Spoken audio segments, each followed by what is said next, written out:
आहे हो हे सगळं विवेचन हे जनरल असणार आहे. रेफरन्स टू एक असा न होता आपल्याला सर्वसाधारणपणे कशा प्रकारे आपल्याला निसर्ग आहे आणि त्या निसर्गाचे आपल्याला कशा तऱ्हेने काम करायला पाहिजे की निसर्गाला कशा तऱ्हेने समजून घ्यायला पाहिजे याबद्दलचं हे विवेचन मुख्यतः असेल. मला काल गौरीताईंनी सांगितलेलं होतं की ॲक्वाडामचे हे केलंय त्यात जे location size and capacity of aquifers is not known हा एक पहिला मुद्दा आहे. हो हो हो. हा दुसरा त्यांनी म्हटलंय की सगळं बघितलेले आहेत. तर हा मला वाटतं बघितलंय की ना अगोदर आपण एक जनरल पहिल्यांदा बघूया. हा आधी बोला मग. हा उजळणी बरोबर प्रकार होईल किंवा ठीक हे आहे. आपल्याला माहिती आहे असं प्रत्येकाला वाटेल. हो परंतु हो मला हो वाटतं त्यातले जे गर्भितार्थ जे आहेत किंवा जे गर्भित अर्थ जे आहेत ते सलग ते ऐकणं थोडेसे महत्वाचं आहे. नेमकं करेक्ट. ते नेमकं समजून घेणं हे जास्त महत्वाचं हो आहे. हो तर आपण त्या बोला. हो दृष्टिकोनातून मी शेअर करतो स्क्रीन. अगदी मी अगदी दिसणार नाही परंतु हो माझा आवाज तुम्हाला येईल आणि बरोबर आहे जिथे बरोबर तुम्ही आहे. तोडताल त्या ठिकाणी हो निश्चितपणे थांबा आणि मला निश्चितपणे आपल्यापैकी कुणी असेल त्यांनी हो हो कागदावरती चालेल पुढे चालेल. सरकता हो येते. हो हो तर आपली सर्वांची जर परवानगी जर असेल अगदी तर मी अगदी. स्क्रीन शेअर करावा असं माझा विचार आहे. हो हो हो हो. गौरीताई किंवा प्रसाद किंवा प्रसाद. आमचे गिरधारी जे काही आहेत त्यांना जरा हा प्रसाद दादा होस्ट आहे. हा प्रसाद करतोय शेअर सीन. हा गिरधारी साहेब आपटे साहेब आले वाटतं. स्क्रीन तुम्ही हे केलं की मी हे करतो. मी हे करतो ना. एक मिनिट मी शेअर स्क्रीन करतो.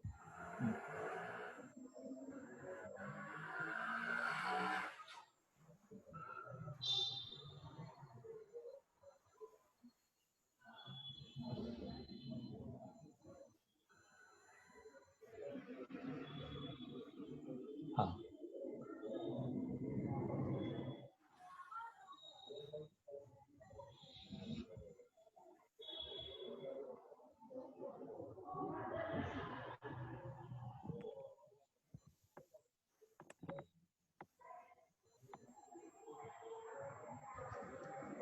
स्क्रीन होतोय शेअर बरोबर. हा होते हो हो दिसतंय. दिसतंय का व्यवस्थित. हो दिसतंय. मी मराठवाडा हा थोडासा शब्द गाळलेला आहे कारण आपल्याला कुठेही महाराष्ट्रामध्ये काम करायचं म्हटलं तर सर्वसाधारणपणे माहिती असावी हा त्याच्यातला थोडासा माझा उद्देश आहे. आणि त्यामुळे मी जिओ हायड्रोलॉजी ऑफ महाराष्ट्र अशा तऱ्हेने हा थोडासा भाग बनवलेला आहे. हो हो तो त्याप्रमाणे आपण सुरुवात करूया. हो हे सर्वांना माहिती असलेली गोष्ट आहे की आपल्याकडे फक्त मान्सूनचाच पाऊस आहे आणि मान्सूनचा पाऊस जो आहे तो मान्सूनचा पाऊस हा आपल्याकडचा ओरोग्राफिक आहे. ओरोग्राफिक म्हणजे डोंगराच्या रांगांनी अडवल्यानंतर त्याच्यामध्ये होणारे जे बदल आहेत त्या बदलाप्रमाणे पडणारा पाऊस ही आपल्याकडची ही मान्सूनची खरी व्याख्या आहे. आणि आपल्याकडच्या या सगळ्या ह्याच्यामध्ये हा जो त्रिकोण आहे मधला हा त्रिकोण सगळ्यात महत्वाचा आहे. एकीकडनं आपल्याकडे सह्याद्रीच्या रांगा आहेत. दुसऱ्या बाजूला पूर्व किनारपट्टीला असलेली पर्वतांची रांग जी आहे ती आहे म्हणजे डोंगराची रांग जी आहे ती आता ते डोंगर कमी लहान झालेले आहेत. आणि उत्तरेकडच्या बाजूला आपल्याकडे विंध्यन आणि सातपुडा पर्वताची जी रांग आहे ती आपल्याकडे आहे. तर या सगळ्यांच्या बेचक्यामध्ये आपण असल्यामुळे मान्सूनचा परिणाम जो आहे तो अपेक्षित परिणाम जो आपण अपेक्षित करतो तो न मिळता आपल्याला त्याच्यामधल्या व्हेरिएशन्स मिळतात आणि म्हणून हा मेन्शन करणं हा अतिशय जरुरीचा भाग आहे. व्हेरिएशन किती आहे ते आपल्याला सर्वांना माहिती आहे आणि या सगळ्याच्या ह्याच्यामध्ये ड्राउट प्रोन रिजन म्हणून आपण हा सगळा भाग म्हणतो. हा सगळा जो ड्राउट प्रोन येतो त्याच्यामध्ये मराठवाड्याचा बहुतांशी जो भाग आहे तो बहुतांशी भाग आपल्याला या ठिकाणी पाहायला मिळतो. पण खरं तर शास्त्रीय दृष्टिकोनातून 400 मिलीमीटर कमीत कमी जिथे पाऊस मिळतो तो खरं दुष्काळग्रस्त असू नये असातला तो भाग आहे. परंतु भारतामध्ये मात्र आपण 400ला आपण दुष्काळग्रस्त अशा तऱ्हेने हे त्याचं क्लासिफिकेशन आपण करतो. तर त्याच्याबद्दलची विवेचना नंतर करूयात, परंतु आपल्याकडे कमीत कमी 400 हा पाऊस तर निश्चित सगळीकडे पडताना आपल्याला दिसतो. 3 प्रकारचे खडक आहेत हे सर्वांना माहिती आहे, तरी पण पुन्हा एकदा उजळणीच्या रूपामध्ये अग्निजन्य खडक आणि रूपांतरित खडक आणि जलजन्य खडक अशा तऱ्हेचे आपल्याला 3 प्रकारचे खडक पाहायला मिळतात.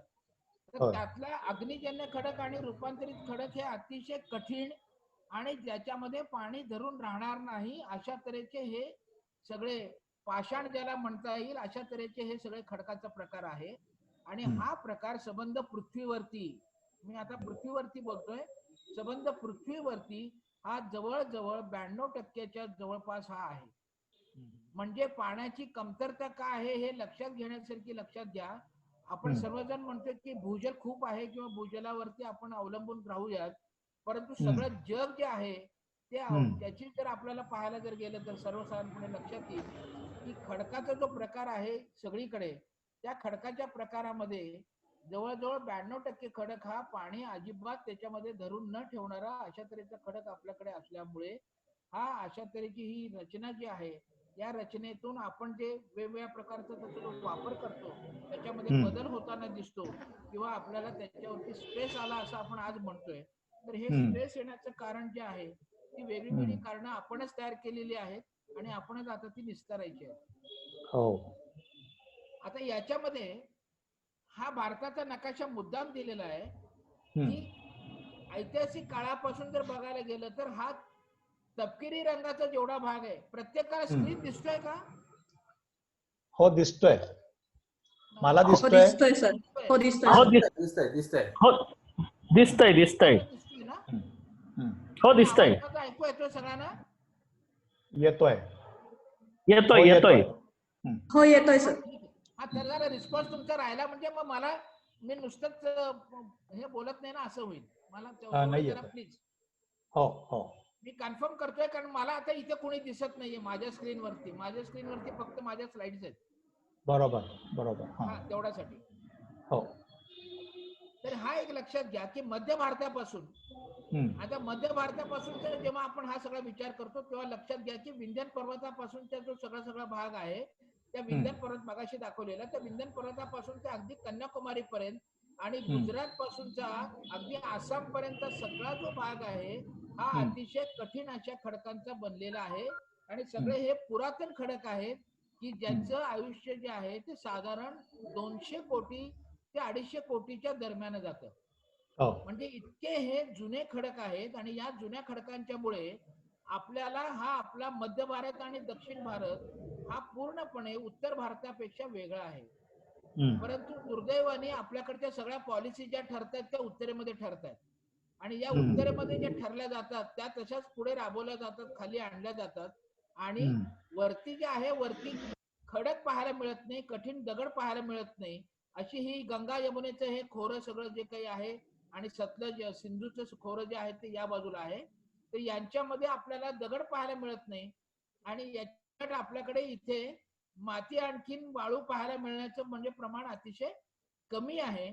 आणि हा दोन्हीतला मोठा फरक आहे. एकमेकाला म्हणजे 36 आकडा आहे दोघांमध्ये.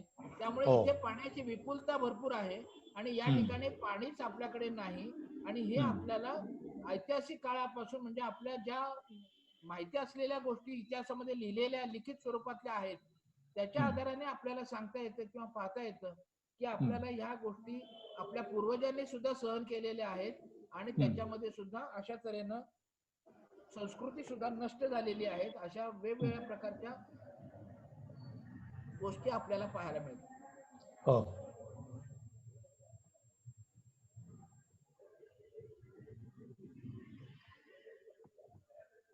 आता थोडं आपण मराठवाड्याकडे येऊया. याच्यामध्ये हा पुन्हा एकदा हा हिरवा जो पट्टा आहे हिरव्या रंगाचा हा आहे हा लावा थरापासून तयार झालेल्या जमिनीचा. म्हणजे आपल्या याच्या खाली हा असा जुना पुरातन खडक आहे.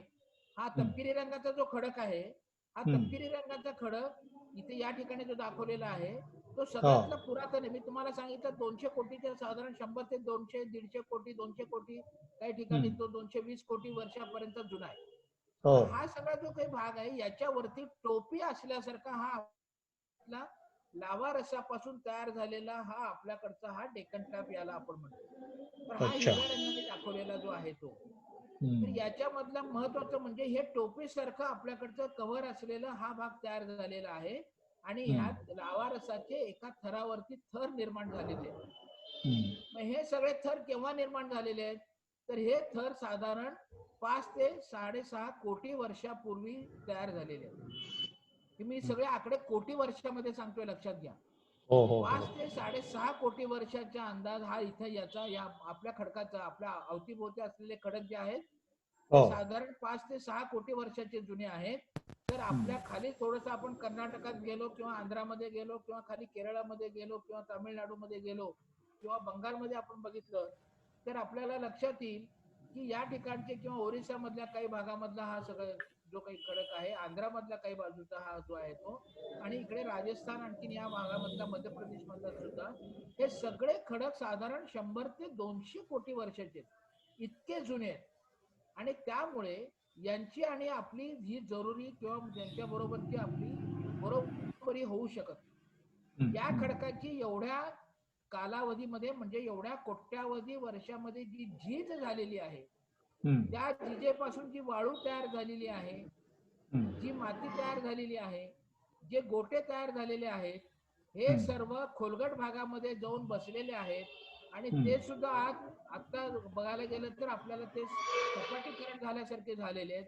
आणि त्यामुळे या सर्वांच्या गोष्टीचा विचार आपल्याला करताना या प्रत्येकाच्या खाली आज जिथे जिथे माती दिसते, जिथे जिथे वाळू दिसते, जिथे जिथे आपल्याला गोटे मिश्रित दिसतंय किंवा जिथे आपल्याला भंगलेला खडक दिसतोय किंवा जिरलेला खडक दिसतोय, त्याच्या खाली हा अतिशय कठीण असा पाषाणाचा खडक आहे.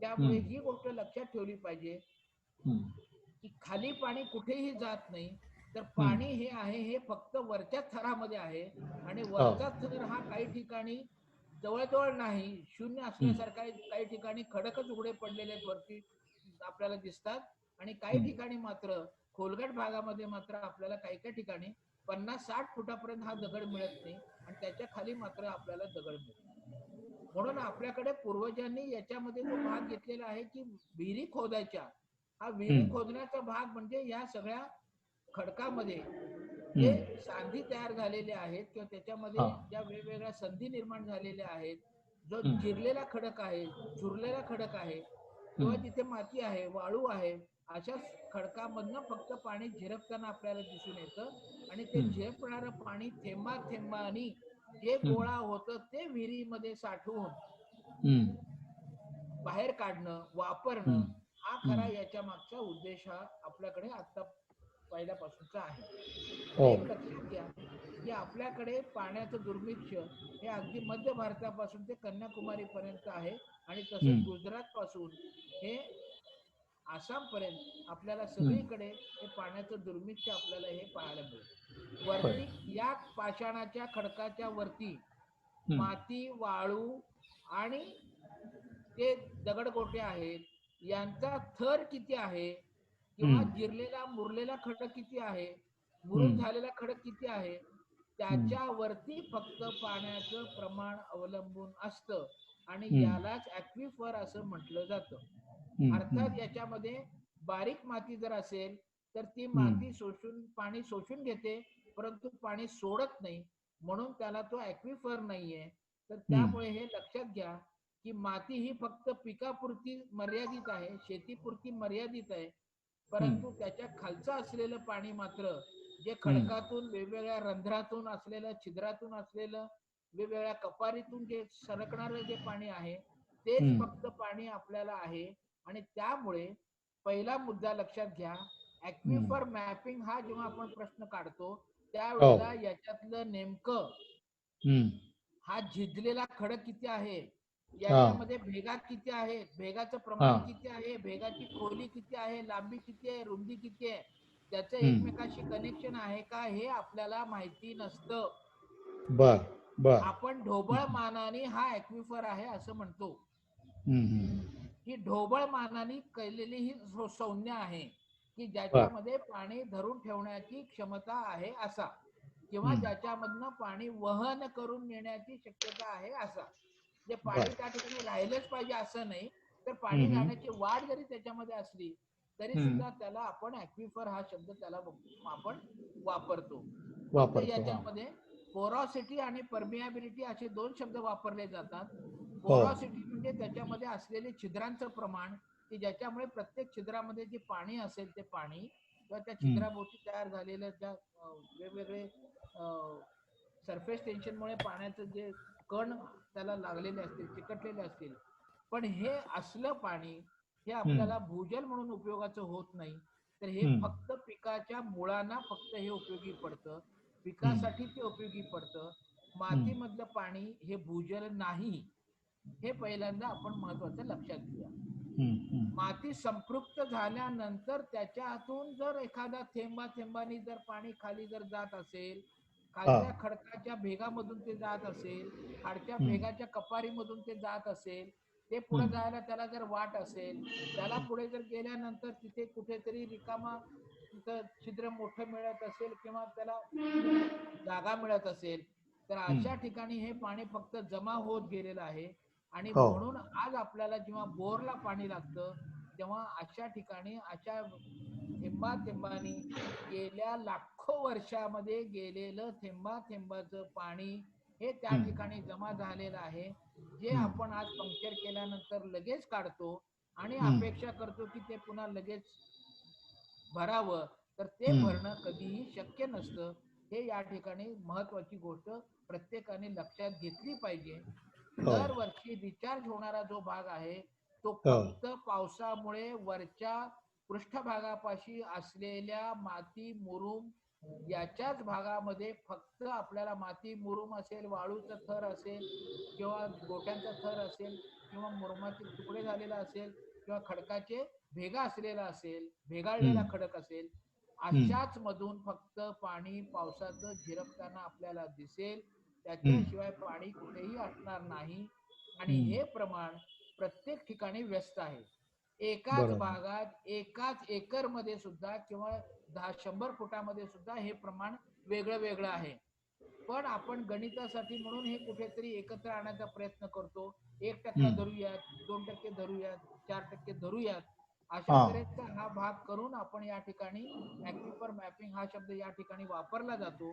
परंतु शास्त्रीय दृष्टिकोनातून अगदी जर व्यवस्थित जर बघायला गेलं तर नेमकेपणाने आपल्याला या खडकामधलं ऍक्विफर सांगता येत नाही, कारण त्यांची एकमेकाची जी जोडणी आहे खाली तळामध्ये गेलेली ती आपल्याला माहिती नसते. आपण ते गृहीत धरतो खूप ठिकाणी, आणि ते गृहीत धरल्यामुळे आपल्याला पुढच्या काही गोष्टी ज्या आहेत त्या साध्य होताना दिसत नाहीत, किंवा काही ठिकाणी गृहीत धरलेलं थोडं असतं परंतु त्या ठिकाणी अचानकपणे जास्तीत जास्त कनेक्टिव्हिटी आलेली असते आणि जास्त पाण्याचा पाझर होतो, हेही आपल्याला दिसतं. म्हणजे दोन्ही गोष्टीमध्ये आपल्याला आपण बॅलन्स साधण्याचा प्रयत्न करायला जातो. आणि म्हणून ऍक्विफर मॅपिंग हा जो शब्द आहे हा जरा जपून वापरावा, एक गोष्ट. आणि नेमकं त्याच्यावरती किती विसंबून राहावं याच्याबद्दलचे वेगवेगळी मतांतर आहेत. परंतु याच्यामध्ये एक आहे की आपल्याला काहीतरी पुढं एक मार्ग दिसण्यासाठी म्हणून एक काहीतरी दिशा घेण्यासाठी म्हणून काहीतरी आपल्यापाशी पाहिजे, म्हणून हा ऍक्विफर मॅपिंगचा खटाटोप अलीकडच्या काळामध्ये चाललेला दिसून येतो. आपण मराठवाड्याकडे येऊयात. मराठवाड्यामध्ये अशा तऱ्हेचा आपल्याला हा मराठवाड्याचा भाग जो आहे, औरंगाबाद डिव्हिजन ही मुख्यतः मराठवाडा समजली जाते. आणि या ह्याच्यामध्ये लक्षात घ्या की हा एवढा जो भाग आहे हा भाग आपल्याला पाहायचा आहे. त्या दृष्टिकोनातून थोडस आपण हा मॅप बघा. हे डिजिटल जे चित्र आहे, या डिजिटल चित्रामध्ये आपल्याला महत्वाचं दिसेल की हा जो सगळा भाग आहे हा बालाघाट डोंगराचा सगळा भाग आहे. बालाघाट डोंगराची रांग आहे, म्हणजे सह्याद्रीची ही मुख्य रांग. आणि या सह्याद्रीच्या मुख्य रांगेमध्ये हे निघालेले त्याच्यापासूनची जी 3 महत्वाचे आपल्याकडचे भाग आहेत, हे 3 महत्वाचे म्हणजे मधला हा जो भाग आहे हा औरंगाबाद नगर आणि या सगळ्या भागातून हा खाली गेलेला हा बालाघाटचा भाग आहे. जो हळूहळू कमी कमी कमी कमी कमी होत खाली उतरत गेलेला आहे आणि नंतर तो जमिनीला मिळालेला आहे. अशा तऱ्हेचा सह्याद्री पासून भाग आलेला हा जो भाग आहे तो एक. त्याच्यानंतर सांगली कोल्हापूरकडचा गेलेला भाग जो आहे हा दुसरा भाग आहे. त्याच्यानंतर औरंगाबादच्या वरच्या बाजूने गेलेला जळगावकडनं गेलेला हा तिसरा भाग आहे, जो अजंठा लेणी आणखी यांच्याकडनं गेलेला जो भाग आहे तो. त्याच्यानंतर त्याच्या वरती पुढे हा सातपुड्याचा भाग आहे आणि त्याच्या पुढे हा वरचा इंदूर भोपाळ जे लिहिलेला आहे त्या ठिकाणचा हा विंध्यांचा भाग आहे. आणि जे विंध्यन पर्वत आणि सातपुडा पर्वताच्या मध्ये आपल्याला नर्मदा वाहताना दिसते. आपल्याला इकडे जायचंच नाहीये कारण महाराष्ट्राची जहाज तिकडे नाहीये. थोडाफार जो भाग आलेला आहे तो नंदुरबारच्या बाजूला थोडासा आलेला आहे या ठिकाणी, तेवढा फक्त आहे. बाकीचा आपल्याला नर्मदेचा फारसा उपयोग आपल्याला कुठेही होताना दिसत नाही. त्यामुळे नर्मदा ही आपल्यातली नाहीये, तर ती गुजरात आणि मध्य प्रदेश मध्यासाठी असलेली आहे. परंतु तिचं पाणी मात्र आपल्याकडे खालच्या बाजूला असल्यामुळे येत असलेलं असल्यामुळे ते आपल्याला त्या ठिकाणी ते पाहायला मिळतं. सातपुडा पर्वत आणि अजंठा वेरूळ रांगा ज्या पर्वत रांगा आहेत याच्या मधला जो भाग आहे तो म्हणजे तापी नदीचा भाग. हा तापी नदीचा भाग आहे. जो जळगाव अमरावती आणखीन हा जो सगळा जो भाग आहे तो सगळा हा तापी नदीचा भाग आहे. परंतु अमरावतीच्या फक्त हा आपल्याला पश्चिमेकडच्या म्हणजे भागाला आपल्याला पाहायला मिळेल. पूर्वेकडे मात्र पुन्हा गोदावरीची जी पूर्णा रिव्हर आहे ती आपल्याला या ठिकाणी पाहायला मिळते, की जी खाली जाऊन पुन्हा ही पुढे आपल्याला गोदावरीच्या रूपाने ती पुढे जाताना आपल्याला ती दिसून येते.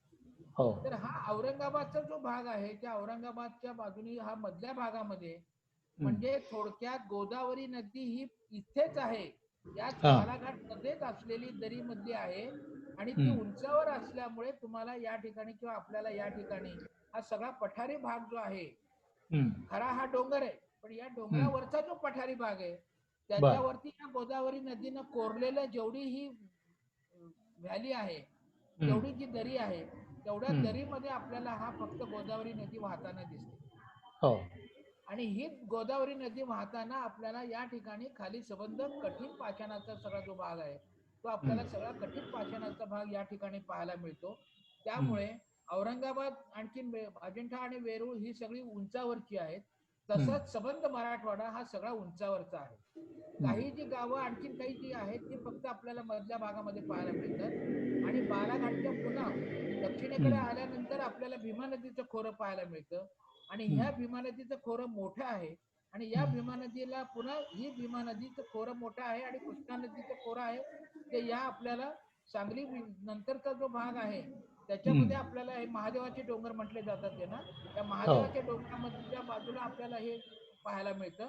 तर बालाघाट डोंगर आणि महादेवाचे डोंगर यांच्या मध्ये असलेली ही आपल्याला कृष्णा आणि भीमेचं खोरं आपल्याला पाहायला मिळतं. म्हणजे कृष्णा भीमा खोरं हे या दोन बालाघाट डोंगराच्या आणखीन याच्यामध्ये, आणि जो बालाघाट डोंगर आहे जो गोदावरी आणखीन कृष्णेला वेगळं करतो त्याच्यावरती मराठवाडा आहे. त्यामुळे कृष्णेचं पाणी मराठवाड्याला देता येईल का किंवा गोदावरीचं पाणी मराठवाड्याला देता येईल का, या जेव्हा सगळ्या आपण विचार करतो तेव्हा लिफ्ट केल्याशिवाय कुठेही पाणी देता येणार नाही. ही नैसर्गिक वस्तुस्थिती पहिल्यांदा सर्व वेळा मान्य केली पाहिजे आणि मग त्याचा विचार हा आपल्याला मराठवाड्याला हे पाणी कसं नेता येईल याचा विचार हा त्या ठिकाणी तो केला पाहिजे. अशा तऱ्हेचा हा तो भाग आहे. आता मुद्दाम काही गावाची नावं दिलेली की ज्यांना ते समजले नसेल त्यांच्यासाठी ह्याचा जो भाग दिलेला आहे याच्यामध्ये हा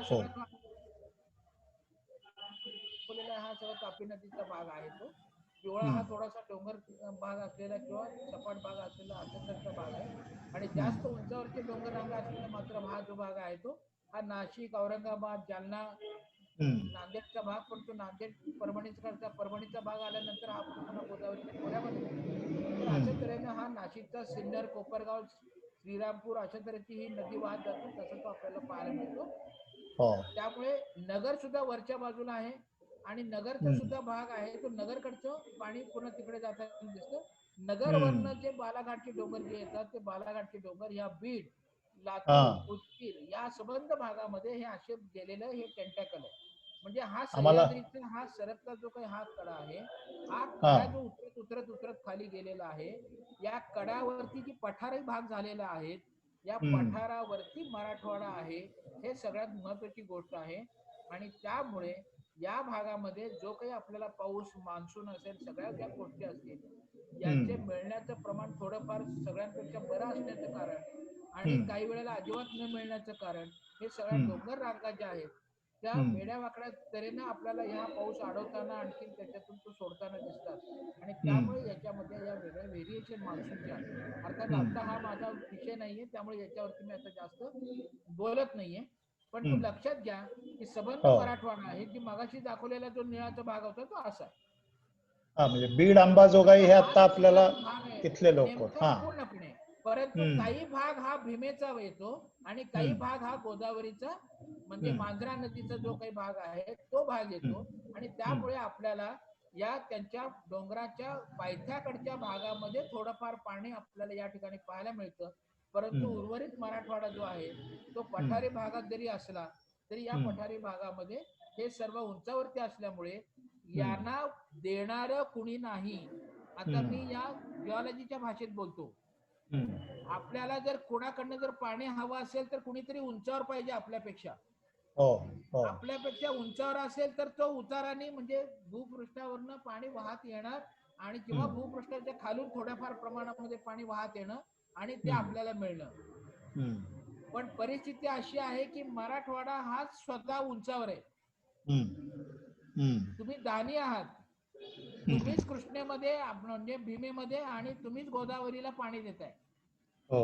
तुमच्याच भागातलं पाणी पाऊस पडल्यानंतरचं जे पाणी आहे ते तुमचं गोदावरीकडे जातं किंवा इकडे भीमेकडे जातं आणि त्यामुळे तुम्हीच दानशूर असल्यामुळे तुम्हाला कोणीतरी दान द्यावं ही अपेक्षा करणं चुकीचं आहे निसर्गाच्या दृष्टिकोनातून आणि त्यामुळे तुम्हाला जे काही तुमचं आहे तुम्ही ते कर्णाने कवच कुंडल दिल्यासारखं म्हणण्यासारखं हे तुम्ही सगळं देताय. येणारा पाऊस तुम्ही सोडून देताय सगळा. आता हा सोडून देण्याच्या प्रकारावरतीच आपल्याला बोलायचं आहे फक्त. तर लक्षात घ्या पडणारा प्रत्येक थेंब हा तुमचा तुम्ही सोडून दिल्यानंतरच यांना मिळणार आहे तोपर्यंत त्यांना मिळणार नाही. ही वस्तुस्थिती पहिल्यांदा अगदी नगर पासून काय नाही थोडासा सोडला तर तुम्हाला लक्षात येईल की या सगळ्या गोष्टीमध्ये आपल्याला असं तरी आणि जिथे जिथे हे असं थोडस पांढरट पिवळट दिसतंय याचा अर्थ त्या ठिकाणी नद्या छोट्या छोट्या नद्या किंवा ओढ्या आहेत की ज्याच्यामुळे तो भाग थोडासा बेचक्यामध्ये असल्यासारखा असलेला हा असा भाग आहे. परंतु एकंदर सर्व हा उंचावरचा सगळा तो भाग आपल्याला पाहायला मिळेल.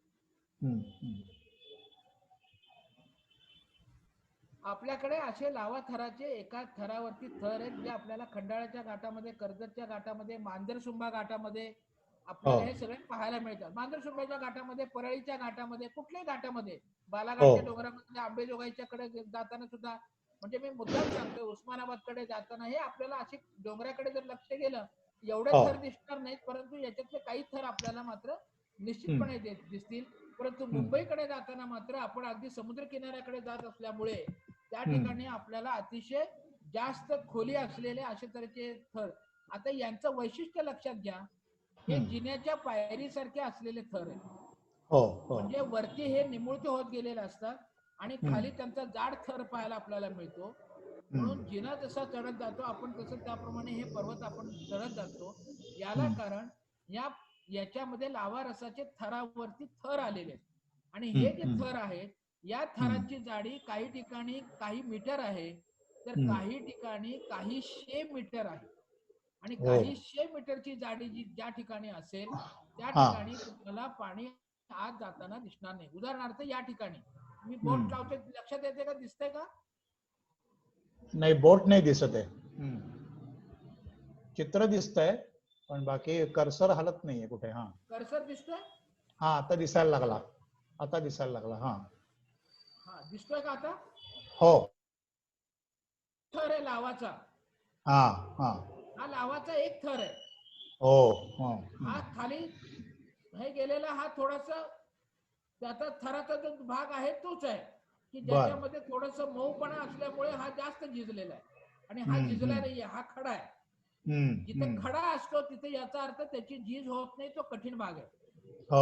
आणि जेव्हा झीज जास्त होते आणि थोडस त्याच्यामध्ये आपल्याला उतार आहे असं लक्षात येतं त्यावेळेला त्या ठिकाणी साधारणतः मौसर असं खडक आहे मऊ म्हणजे हा. एकदम मऊ नाही, तर साधारणपणे तो झिजल्याला किंवा झिजल्याच्या स्थितीमध्ये असलेला खडक आहे. पुन्हा ज्या ठिकाणी आपल्याला असं भिंतीसारखं दिसेल त्या ठिकाणी हा. पुन्हा कठीण खडक आलेला आहे. म्हणजे इथून हा दुसरा लावा रस थर सुरू झालेला आहे.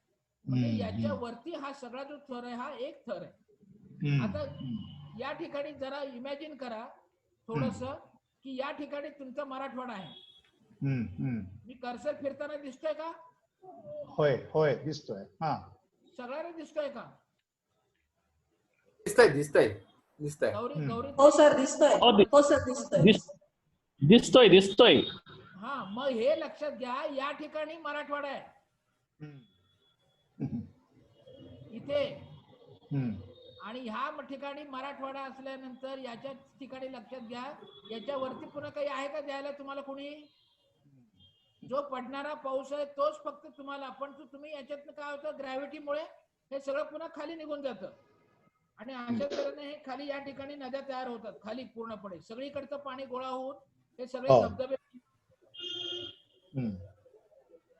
या धबधब्याकडे बघितलं तर खडा आणि थोडासा उतार, पुन्हा खडा पुन्हा उतार, पुन्हा खडा पुन्हा उतार, अशा तऱ्हेचे जे भाग दिसतील याचा अर्थ हे लावा रसाचे थरावरती थर एकावर एक थर आलेले आहेत आणि त्यामुळे अशा थरांचे हे बनलेलं जे आपलं पठार आहे या पठारावरती आपल्याला जे काही आहे त्या पाण्याची अपेक्षा या ठिकाणी करायची. आता लक्षात घ्या, वरती याच ठिकाणी या ठिकाणी कठीण खडक आहे, इथं उभा आहे, इथं छेद आहे, उभा आहे बघा भिंतीसारखा. म्हणजे भिंतीसारखा जर असेल तर इथं कितीही पाऊस पडला तर पाणी खाली जाणार आहे का इथून? मुरणार आहे का पाणी याच्यातून? जे काही पाणी मुरल ते अगदी थोडस वरच्या 1-2 मीटर मध्ये जेवढं काही असेल तेवढंच. बाकीचं सगळं पाणी काय होईल? सगळं पाणी पुन्हा बाहेर निघून जायला सुरुवात होईल. आणि म्हणून किती पाऊस पडला तरी वरच्या 1-2 मीटर, जास्तीत जास्त 3 मीटर, जास्तीत जास्त 4 मीटर एवढा मध्येच तेवढा भाग फक्त भरतो आणि बाकीचं सगळं पाणी हे रन ऑफ मी ज्याला आपण म्हणतो किंवा वाहून जाण्याच्या प्रक्रियेमधनं ते सगळं पुन्हा आपल्याला वाहून जाताना आपल्याला दिसतं. इथून याला खाली जायला जर वाटच नाही तर हे खाली जाणार कसं, कुठल्या परिस्थितीमध्ये जाणार हे लक्षात घ्या. आपण अजून काही फोटो बघूयात की फोटोवरनं तुम्हाला काही कल्पना येईल.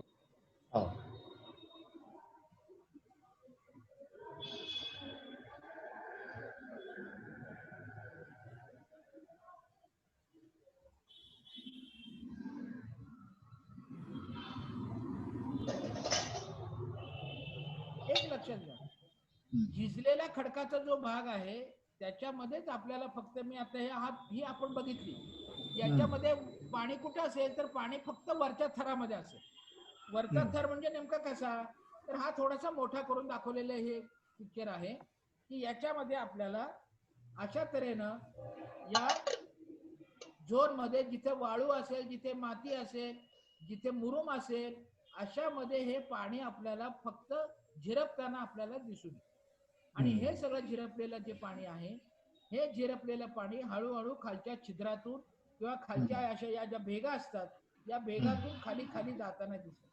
आता या ठिकाणी या चित्रामध्ये या भेगा एकमेकाला जोडल्या गेलेल्या आहेत, कुठे ना कुठेतरी एकमेकाला जोडलेली आहे, जाळी आहे. आता ही जर जाळी नाहीये, समजा या ठिकाणी हे तुटलेलं आहे तर इथलं पाणी इकडे जाईल का, इकडचं पाणी इकडे येऊ शकेल का? त्यामुळे हे सांगणं आपल्याला नेमकं जमिनीच्या खाली काय परिस्थिती आहे ही सांगणं अतिशय अवघड गोष्ट आहे आणि ती आपल्याला प्रेडिक्ट करून, म्हणजे असं असेल असं गृहीत धरूनच फक्त आपण या गोष्टी करत राहतो. किंवा जर मातीसारखे कण असतील किंवा वाळूचे कण असतील किंवा गोटे जर असतील तर त्यांच्यामध्ये हे पाणी जाईल, परंतु हे पाणी टिकणार नाही, कारण त्याला लगेच पुढची वाट त्याला जसं मिळेल तसं त्याप्रमाणे ते सरकून जातं. आणि त्यामुळे मातीमध्ये फक्त पाणी बारीक बारीक कण असल्यामुळे त्याच्यामध्ये राहतं, परंतु ती बारीक छिद्र जी आहेत ती लगेच भरतात आणि ती पूर्ण माती जी आहे ती जी आहे ती माती फुगते आणि ही फुगलेली जी माती आहे ती पुन्हा सिमेंट पेक्षाही खराब होते की ज्याच्यातून एक थेंबही पाणी खाली जात नाही. त्यामुळे या ठिकाणी खडकामधनं हे पाणी जावं अशी जी काही आपण अपेक्षा या ठिकाणी करतो आहोत, या खडकाच्या भेगामधून जावं, तर ते काही होणार नाही. आणि त्यामुळे आपल्याला लक्षात घ्या की या ज्या लिमिटेशन्स आहेत त्या लिमिटेशन्सचा अभ्यास निश्चितपणे करायला पाहिजे.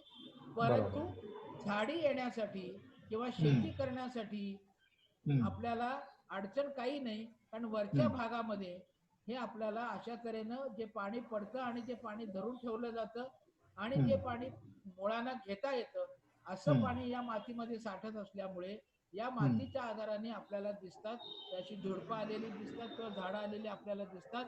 परंतु ज्या ठिकाणी असं पाणी मुरतही नाही, ज्या ठिकाणी माती नाहीच आहे, अशा ठिकाणी खुरटं तुम्हाला गवत असलेलं तेवढा पुरतं तेवढं आलेलं तुम्हाला दिसेल, किंवा ज्याला आपण माळ रानं म्हणतो, की अशी हो. माळ रानं तयार झालेली दिसेल, की ज्या ठिकाणी निश्चितपणे खाली खडक आहे, की ज्याच्यावरती कुठल्याही प्रकारचं कुठलंही पाणी राहू शकत नाही आणि त्यामुळे कुठलाही जी वनराजी आहे किंवा झाड आहे ती त्या ठिकाणी राहू शकत नाही.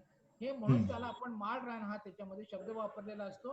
पावसाच्या दिवसामध्ये फक्त वरच्या पाण्यावरती आलेली ही जी झुडपं असतात किंवा त्याचं जे गवत आलेलं असतं तेवढ्या गवतावरती असलेली ही माळ रानं सगळी आपल्याला. मगाशी मी तुम्हाला सांगितल्याप्रमाणे महाराष्ट्रामध्ये हा सबंध जो भाग आहे हा सगळा लाव्हा रसापासून तयार झालेला हा सगळा हिरवा भाग आहे. परंतु आपल्याकडे जिथे लाव्हा पोचला नाही, जिथे लाव्हा जाऊ शकला नाही असे भाग म्हणजे हा रत्नागिरीच्या वरचा आणखीन खालचा म्हणजे रायगडचा काही भाग आहे. रत्नागिरीचा भाग म्हणजे ज्याला दक्षिण कोकण आणि मध्य कोकणाचा जो भाग आहे तो भागामध्ये आपल्याला पाहायला मिळतात हे जुने खडक सगळे. आणि म्हणून या ठिकाणी आपल्याला कोकण हा वेगळा आहे हे या ठिकाणी लक्षात येतं. त्याचबरोबर हा चंद्रपूरचा जो भाग आहे, चंद्रपूरचा भाग पूर्णपणे वेगळा आहे. नागपूरच्या पलीकडे पुन्हा लावा गेलेला नाहीये. त्यावेळेच्या परिस्थितीनुसार हे उंचावरती असल्यामुळे हे खड्ड्यात पसरलेला हा सगळा लावा आहे. हा एवढा खड्डा फक्त भरला, पुढे मात्र गेले नाही. आणि म्हणून नागपूरच्या पुढचा जो भाग आहे हा नागपूरच्या पुढचा भाग म्हणजे भंडारा, गोंदिया वगैरे हा सगळा भाग आहे हा जुन्या खडकांचाच आहे, जे तपकिरी रंगाचे मगाशी दाखवलेलं होतं ते. आणि त्याच्यामुळे हा सगळा जो भाग आहे हा पुन्हा वेगळा आहे. म्हणून पाण्याच्या दृष्टिकोनातून विदर्भाचा हा, याला आपण विदर्भ म्हणतो, हा विदर्भाचा जो भाग आहे हा पूर्णपणे वेगळा आहे. मराठवाड्याचा जो भाग आहे हा पूर्णपणे वेगळा आहे. आणि हा अमरावती आणखी याचा जो भाग आहे तोही पूर्णपणे वेगळा आहे हे लक्षात घ्या. आणि पश्चिम महाराष्ट्राचा जो भाग आहे तो पूर्ण वेगळा आहे. आणि मुंबई आणखी कोकण पट्टी ही पुन्हा वेगळी आहे. अशा तऱ्हेने आपल्याकडे हे वेगवेगळे भाग आपल्याला हे पाहायला मिळतात. मगाशी दाखवलेलं फक्त आता पुन्हा एकदा क्लिअर फक्त हे दिसण्यासाठी आहे. हरिश्चंद्रगड किंवा बालाघाटाचा रेंज हे याच्यावरती आपण मराठवाडा, हा सगळा मराठवाडा म्हणजे मांजरा, तेरणा, सीना नदीचा भाग असलेला हा जो काही भाग आहे हा सगळा हा आपला मराठवाड्याचा सगळा जो भाग आहे तो हा भाग आपल्याला इथे पाहायला मिळतो. आणि याच्या एका बाजूला भीमा, एका बाजूला हे गोदावरीचं जे पात्र आहे हे गोदावरीचं पात्र आपल्याला या ठिकाणी पाहायला मिळतं. आणि इकडे महादेवाच्या डोंगराच्या खाली हे आपल्याला पुन्हा पंचगंगा आणखीन ही कृष्णा या ठिकाणी येते. आणि नंतर ही भीमा जी आहे ही पुन्हा पुढे कर्नाटकामध्ये त्या याच कृष्णेला जाऊन पुढे मिळते आणि म्हणून ही पुढे सरकते. खरं तर पूर्वीपासून खरी भीमा मोठी आहे कृष्णेपेक्षा.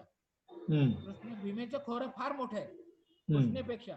परंतु भीमा, कृष्णा ही सागराला मिळते म्हणून तिचं नाव आपण ठेवलेलं आहे आणि भीमा ही तिला मिळती अशा तऱ्हेनं आपण हा भाग म्हटलेला आहे. परंतु आपल्या काही जुन्या वेदांमध्ये आणि ह्याच्यामध्ये भीमेचं नाव आहे पण कृष्णेचं नाव नाहीये. आणि गोदा आहे म्हणजे गोदावरीचं नाव आहे. आणि याच्या पलीकडे अजंठा लेण्यांच्या पलीकडे ही गिरणा नदी, आणखी पूर्णा नदी आणि जे तापीच्या मुख्य ज्या नद्या आहेत त्या पुण्याच्या पुढे दुसरी पूर्णा, 2 पूर्णा आहेत तिथे. वर्धा नदी आणखी नद्या आहेत, वैनगंगा आणखीन या सगळ्या ज्या आहेत त्या पुढे येऊन मिळतात पुन्हा. आणि मग तिथून त्या पुढे सगळ्या आंध्रामध्ये जातात ही गोदावरीचं. त्यामुळे गोदावरी आपल्याकडे मोठी नदी आहे. परंतु हिचा सगळ्यात मोठा जो सगळा भाग आहे तो सगळा भाग या जुन्या आपल्या विदर्भाकडच्या भागातून येणारं मोठं पाणी जे आहे तिकडनं आलेलं सगळं पाणी असतं. तर त्यामुळे आपल्याला याच्यामध्ये लक्षात घ्या की तापी खोरं पुन्हा हे सातपुडा आणखी अजंठामध्ये सापडलेलं खोरं आहे आणि ते पुन्हा खाली खचलेलं खोरं आहे. आणि त्याच्यामध्ये माळू आणि माती ही जास्त असल्यामुळे या ठिकाणी जो प्रॉब्लेम आहे तो हा या ठिकाणी सवळ पाण्याचा जो आहे तो आहे म्हणजे सलाईन वॉटर ज्याला म्हणता येईल. साचलेलं पूर्वीचं एवढं साचलेलं पाणी, उपसा न झालेलं पाणी, हे इतकं पाणी या ठिकाणी असल्यामुळे इथल्या जमिनी या सगळ्या सलाईन झालेल्या आहेत. हा इथला प्रॉब्लेम पुन्हा वेगळा आहे. तापी खोऱ्यातला प्रॉब्लेम जो आहे तो पुन्हा प्रॉब्लेम वेगळा आहे. त्याचे वेगळे वेगळे परिणाम आपल्याला वेगवेगळ्या ठिकाणी पाहायला मिळतील. हो. आता आपण एका थराकडे, लावाच्या थराकडे येऊया. हो. एका लावाचा थर पहिल्यांदा समजून घ्या. तो किती जाडीचा असेल किंवा तो कमी जाडीचा असेल किंवा मध्यम जाडीचा असेल किंवा जास्त जाडीचा असेल, परंतु प्रत्येकामध्ये हा वरचा जो भाग असतो त्याच्यामध्ये आपल्याला भेगा पडलेल्या दिसून येतात किंवा त्याच्यामध्ये छिद्र असलेली दिसून येतात. काही वेळेला आपण त्याला मांजरा खडक असं त्या ठिकाणी म्हणतो, काही वेळेला गेरूचा खडक असं आपण त्या ठिकाणी त्यावेळेला म्हणतो, लालसर अशा तऱ्हेचे, किंवा त्या ठिकाणी मांजऱ्या खडक हा आपल्याला या ठिकाणी पाहायला मिळतो. भेगाळलेला खडक आपल्याला या ठिकाणी पाहायला मिळतो, तो वरचा भाग असतो. परंतु याच्यानंतर हा भाग अतिशय कमी असतो. पण याच्या नंतर मात्र हा मधला जो भाग आहे तो अतिशय कठीण, की ज्याच्यामध्ये काहीही भेगा असत नाहीत, काहीही छिद्र असत नाहीत. हा मध्य भाग जो असतो तो पाषाण आपण असा शब्द त्याला वापरतो. आणि हे म्हणजे या ठिकाणी खाणीचा दगड असं म्हटलं जातं. हा दगड आपण खाणीसाठी वापरतो, रस्त्यासाठी वापरतो, घराच्या बांधकामासाठी वापरतो. तर हे जे काही भाग आहे हे लक्षात घ्या. पाणी याच्यातून इकडे फिरत राहील, परंतु याच्या खाली जाईल कसे? याच्यात जाऊ शकेल का? जाऊ शकणार नाही. कुठेतरी एखादी जर फट असेल होती दाखवल्यासारखी, तर त्याच्यातून थेंबा थेंबाने ते पाणी सरकत खाली जाईल. आणि खालच्या कुठे जर भेगा असतील, कुठे जर त्याच्यामध्ये गॅप असेल तर त्यामध्ये ते जाऊन बसायचा प्रयत्न करेल. म्हणून या ठिकाणी मी मगाशी शब्द वापरला, हजारो नाही लाखो वर्षामध्ये थेंबाने वरचं पाणी जे गेलेलं आहे असं पाणी या ठिकाणी खाली. आता या ठिकाणी ही भेग मुद्दाम बंद दाखवली, याच्यातनं पाणी जाणार आहे का? या भेगेमध्ये पाणी असेल, परंतु या भेगेतलं पाणी कुठे जाणार आहे का? ते कुठे जाणार नाही. बरं, भेगेमध्ये पाणी किती असणार आहे? ते अतिशय कमी असणार आहे. म्हणजे या सगळ्या गोष्टीचा जर विचार करायला गेला तर हा जो मधला भाग आहे, हा भिंतीसारखा असलेला जो भाग आहे, हा अतिशय कठीण पाषाणाचा भाग असतो. याच्यामध्ये जर काही भेगा असतील, याच्यात जर काही जर आपल्याला जायला वाटा जर असतील, तरच याच्यातलं वरचं पाणी हे खाली जाण्यासाठी वाट असू शकेल किंवा होऊ शकेल. आणि म्हणून फक्त विहिरी या पावसामध्ये रिचार्ज होतात, ज्याच्यामध्ये असा हा भाग असू शकतो. आणि बोरचा मात्र भाग जो आहे तो खाली गेलेला असतो, ज्याच्यामध्ये असत नाही. आणि त्यामुळे बोर ही आपल्याला कोरडी पडते ना, किंवा कोरडी पडलेली दिसून येते. त्याचबरोबर पहिल्या असलेल्या लावा थरावरती जेव्हा दुसरा लावा थर त्या काळामध्ये जो आलेला आहे आणि तो जो घसरत गेलेला आहे, तो घसरत गेल्यामुळे त्याच्यामध्ये ज्या काही थोड्याफार भेगा पडलेल्या आहेत किंवा छिद्र पडलेली आहेत, त्याच्यामुळे हा सगळा जो भाग आहे हा थोडासा खालचा लावा रसाच्या थराचा खालचा भाग थोडासा आपल्याला सच्छिद्र असलेला दिसेल. परंतु खरं जर पाहायला गेलं तर वरचा थराचा भाग हा आपल्याला सच्छिद्र असतो. बाकी संबंध लावा थराचा सगळा भाग हा अतिशय कठीण असा, पाणी न धरून ठेवणारा किंवा पाणी क्वचित सोडणारा अशा तऱ्हेचा हा भाग आपल्याला पाहायला मिळतो. तर मराठवाड्यामध्ये हा वरचा भाग आहे तो कमी आहे आणि सगळीकडेच तो कमी आहे. आणि हा मधल्या भागाची जाडी मात्र मराठवाड्यामध्ये अतिशय जास्त आहे. हा मधला जो भाग आहे याची जाडी जास्त असल्यामुळे मराठवाड्यामध्ये पाणी खाली जाऊ शकत नाही, ही वस्तुस्थिती आपल्याला मान्य करावी लागेल. या ठिकाणी मुद्दाम फील्ड मध्ये चित्र दिलेले ज्यांनी पाहिलेलं असेल त्यांना पाहायला मिळेल की ज्या ठिकाणी गेरूचा भाग आहे किंवा ज्या ठिकाणी मांजरे आहे, अशा तऱ्हेचा हा जो भाग आहे तो म्हणजे वरचा लावा थर आणि खालचा लावा थर हे एकमेकापासून वेगळे आपल्याला करता येतील अशा तऱ्हेचा हा भाग आहे. म्हणजे या ठिकाणी वरचा लावा थर संपलेला आहे आणि या ठिकाणी खालच्या लावा थराचा वरचा भाग आहे तो सुरू झालेला आहे. म्हणजेच खालच्या थराचा वरचा भाग आणि वरच्या थराचा खालचा भाग हे अनुकूल आहे की ज्याच्यामध्ये पाणी धरून ठेवण्याची क्षमता आपल्याला या ठिकाणी मिळेल. आता हे पाणी कुठून येणार आहे? तर हे पाणी आपल्याला येताना दिसेल या अशा बारीक बारीक छिद्रातून थेंबाने सरकत अशा तऱ्हेने हे मी जसं आरो फिरवतोय तसं हे पाणी येताना दिसेल. आता हे कसं येणार आहे? नळासारखं बदबद येणार आहे का किंवा नदीसारखं ओढ्यासारखं येणार आहे का? तर ते तसं येणार नाही, तर ते थेंबाने येणार आहे. जिथे याला वाट आहे तिथूनच ते येणार आहे आणि जिथे वाट नाही तिथे ते येऊन थांबणार आहे. म्हणजे मोरीत तुंबल्यासारखी परिस्थिती होणार आहे. आणि त्यामुळे याच्यातून आपल्याला पाणी जरी हे योग्य असले, अनुकूल असलं, तरी याच्यापर्यंत पाणी पोहोचण्याचं प्रमाण हे अतिशय कमी आहे. आता याच्यातनं पाणी पुन्हा जे आहे भरलेल्यानंतर असं थेंबाथेंबाने हे पाणी सरकत आपल्याला पुढे जाताना दिसेल. आणि म्हणून पाणी हे अतिशय कमी वेगाने किंवा जवळजवळ काहीही वेग नाही, असं तऱ्हेने गोगलगाय जशी चालते तशी त्याप्रमाणे गोगलगाई सारखं हे पाणी उतरत असतं. आणि त्यामुळे वरच्या नदीच्या पाण्याची किंवा पावसाच्या पाण्याबरोबर याची तुलना कधीही करता कामा नये. आता उदाहरणार्थ हा खाडीचा दगड आहे किंवा हा मांजरसुंबा घाटामधला हा आहे, मांजरसुंबा घाटामध्ये असलेला हा तळीवर. आता याच्यात पाणी पडलेलं कसं आणि कुठे जाणार आहे खाली सांगा, झिरपणार आहे, हा मुद्दाम कट आहे. आपल्याकडे वरती सगळं भरलेलं असतं, वरनं जमिनीवरनं काही खाली आपल्याला दिसत नाही. पण जिथे अशा तऱ्हेने घाट सेक्शन आहे त्या ठिकाणी आपल्याला हे पाहता येतं. आता या ठिकाणी इथे अनुकूल असं समजा या ठिकाणी भेगा आहे किंवा या ठिकाणी अशा तऱ्हेने गुहा झाल्यासारखी झालेली, पण याच्यामध्ये पाणी येणार कुठून? वरती पडलेलं पाणी या ठिकाणी येईल का? तर असं किती जरी असलं तरी याच्यातून येणार नाही. आणि त्यामुळे आपल्याला हे लक्षात येईल की ज्या ज्या ठिकाणी असा कठीण खडकाचा भाग आहे त्या ठिकाणी, आता या ठिकाणी किती वरती पाऊस पडला, किती वरती पाणी साठवलं, म्हणजे ज्याला आपण पर्कोलेशन टँक म्हणतो किंवा बंधारा घातला म्हणतो, आता याच्यातून पाणी खाली उतरणार आहे का कुठे?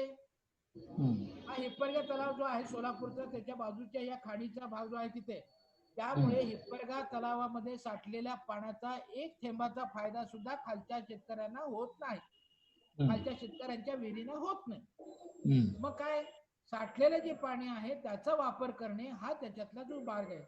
आणि म्हणून दोन प्रकारचे आपल्याला पाण्याचे लक्षात घ्यावे लागतील.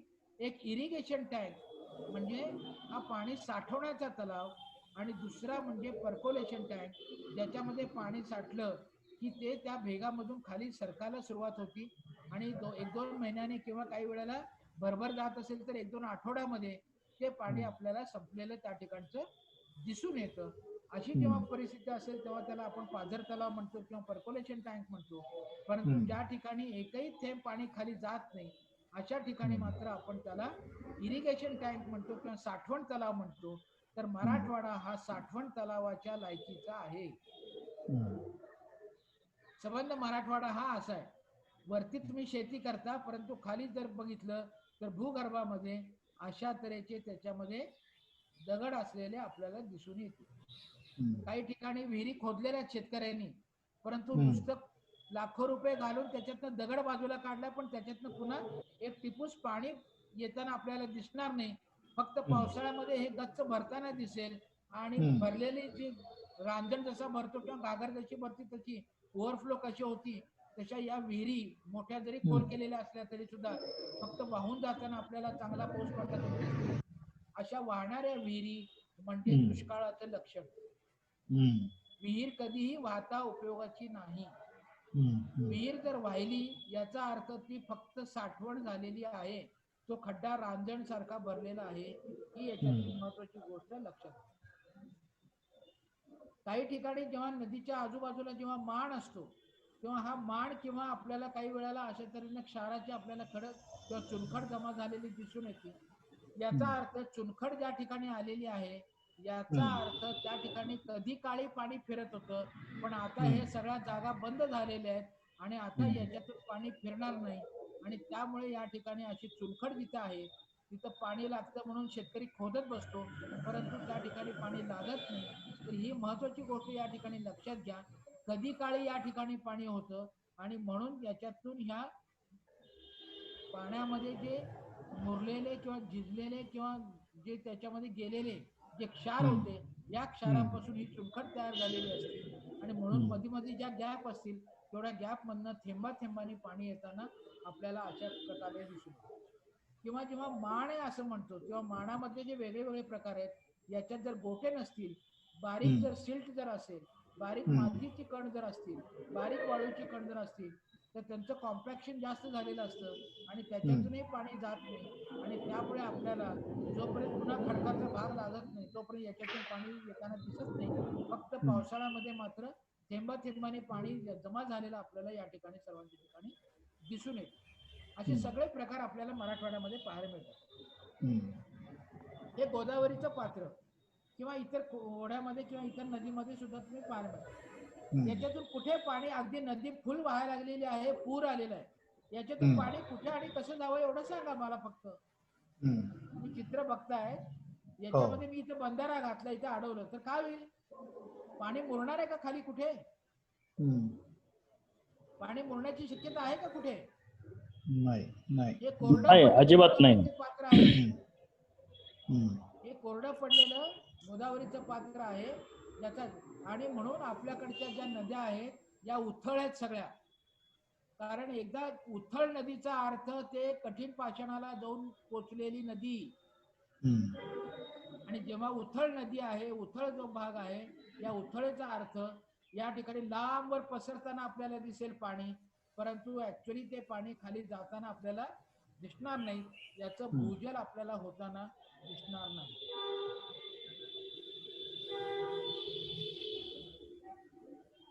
आणि याच्या उलट माण जे आहे, माण जर आपल्याला काही ठिकाणी पाहायला जर मिळाला तर आपल्याला लक्षात येईल की त्या ठिकाणी अशा तऱ्हेचे गोटे आणि वाळू असतात आणि याच्यामधनं पाणी असतं, परंतु हे पाणी सुद्धा तात्पुरतं असतं, टिकत नाही. आणि त्यामुळे याच्यातलं जे पाणी आहे ते आज जितका थर मोठा असेल, जितका जाड असेल, तितकं आपल्याला ते पाणी जास्त महिने पुढे सरकता येईल किंवा दिवस सरकता येईल. पण हा जर थर लहान असेल तर याच्यामधलं पाणी हे तेवढा पुरतं तेवढं असतं आणि विहिरीला पाणी येतं, परंतु नंतर पुन्हा विहिरी आटताना आपल्याला दिसून येतात. हे माणगंगेमधलं आहे. माण नदीचं नावच माण आहे, कारण हा असा सगळा माण की ज्याच्यामध्ये अगदी मोठ्या दगडगोट्यापासून ते बारीक बारीक मातीपर्यंत सर्व एकत्र आलेला भाग असतो, त्याला माण असं आपण म्हणतो. आणि याच्या उलट हे सीना नदी बघा, सगळीकडचं कुठेही पाणी आलं तर काय होतं, याच्यामध्ये फक्त माती आलेली आहे, सिल्ट सुद्धा नाही, सिल्टच्या पेक्षा बारीक माती. आणि म्हणून याच्यामध्ये अगदी थेंबा थेंबाने पाणी येतं. आणि म्हणून अशा तऱ्हेचा हा जो भाग असतो याच्यामध्ये खड्डे केले जातात आणि थेंबा थेंबाने पाणी जेव्हा मिळतं तेव्हा याचा तेवढा पुरता तेवढा हा भरल्यानंतर खड्डा दुसऱ्या दिवशी वापर केला जातो. पुन्हा 15-20 मिनिटं, अर्धा तास पाणी काढलं जातं आणि पुन्हा हीच परिस्थिती मांजऱ्यामध्ये आपल्याला पाहायला मिळते. मांजरा नदीमध्ये सुद्धा हीच परिस्थिती आहे किंवा गोदावरीच्या वरच्या पात्रामध्ये आणखी याच्यामध्ये सुद्धा आपल्याला ही परिस्थिती पाहायला मिळते, कारण याच्यामध्ये पाणी धरून ठेवण्याची कुठलीही क्षमता आपल्याला या ठिकाणी पाहायला मिळत नाही.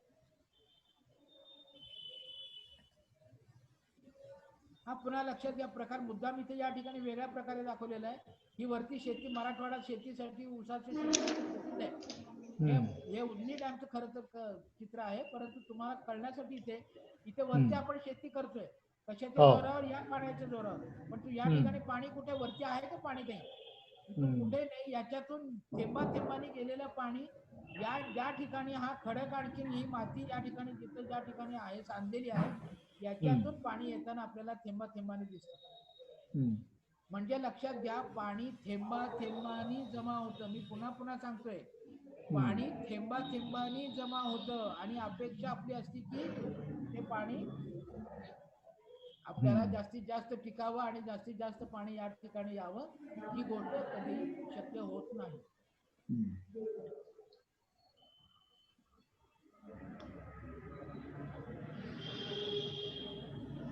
अशा तऱ्हेचा जर खडक असेल तर तेवढा पुरतं पाणी आपल्याला निश्चित मिळतं. परंतु या ठिकाणी जसं दिसतं त्याप्रमाणे आपण जर तांब्याने वरच्या वरती वाकून जर याच्यातनं पाणी काढू शकत असू तर ही विहीर उन्हाळ्यामध्ये कोरडी ठणठणीत पडणार आहे, हे निश्चित. हे निश्चित.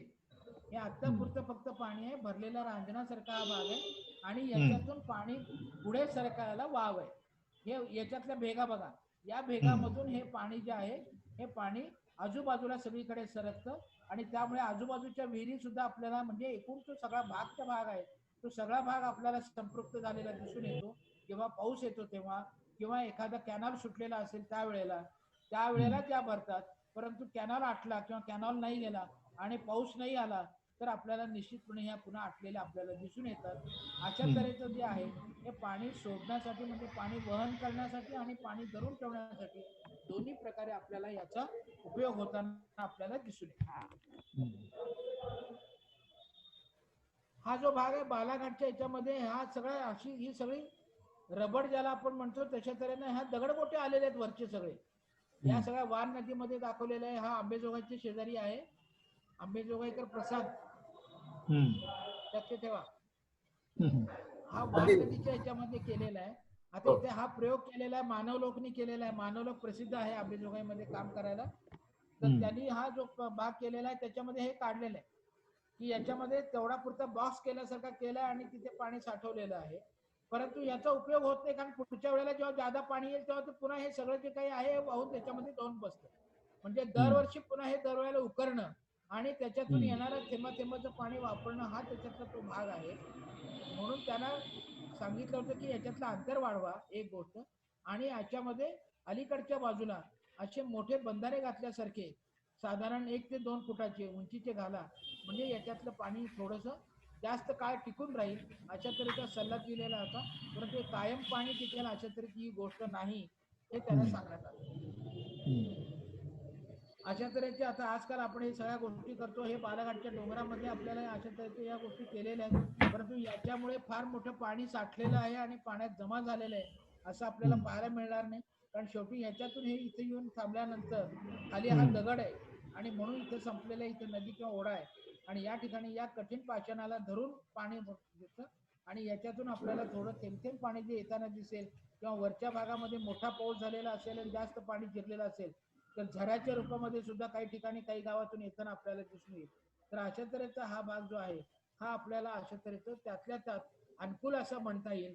तर अनुकूल कुठे, तर पायथ्याला जिथे आपण आहोत त्या पायथ्याच्या भागामध्ये थोडंफार आपण अनुकूल आहोत अशा तऱ्हेने आपल्याला हे बोलता येईल. मगाशी म्हणल्यासारखं लक्षात घ्या की आपल्याकडे किती खडकाचे थर आहेत.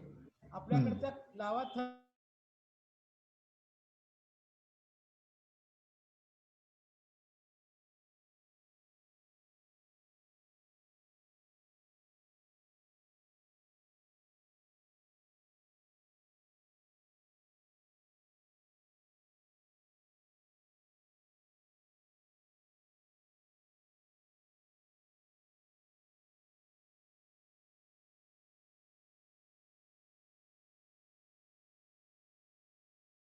पठाण भागावरती आहेत, पठाण भागावरती आहे आणि त्याच्यानंतर पुन्हा खाली अशा तऱ्हेने खाली खाली खाली खाली जात आपण समुद्रापर्यंत जातो. आणि अशा तऱ्हेने हा जेव्हा आपण समुद्र किनारपट्टीपासून जेव्हा आपण समुद्राकडे जातो वेगवेगळ्या भागामध्ये आपण उंचीवरती त्याच्यामध्ये एका ठिकाणी असलेला हा असा जो भाग पठारी भाग त्याच्यावरती आज मराठवाडा आहे, असलेला हा भाग आहे आणि हा महाबळेश्वर असा भाग असलेला हा भाग वरती याच्यामध्ये वर्षानुवर्ष हजारो लाखो वर्षामध्ये थेंबा थेंबाने हे पाणी खाली गेलेलं आहे आणि यामध्ये पाणी गेलेलं आहे.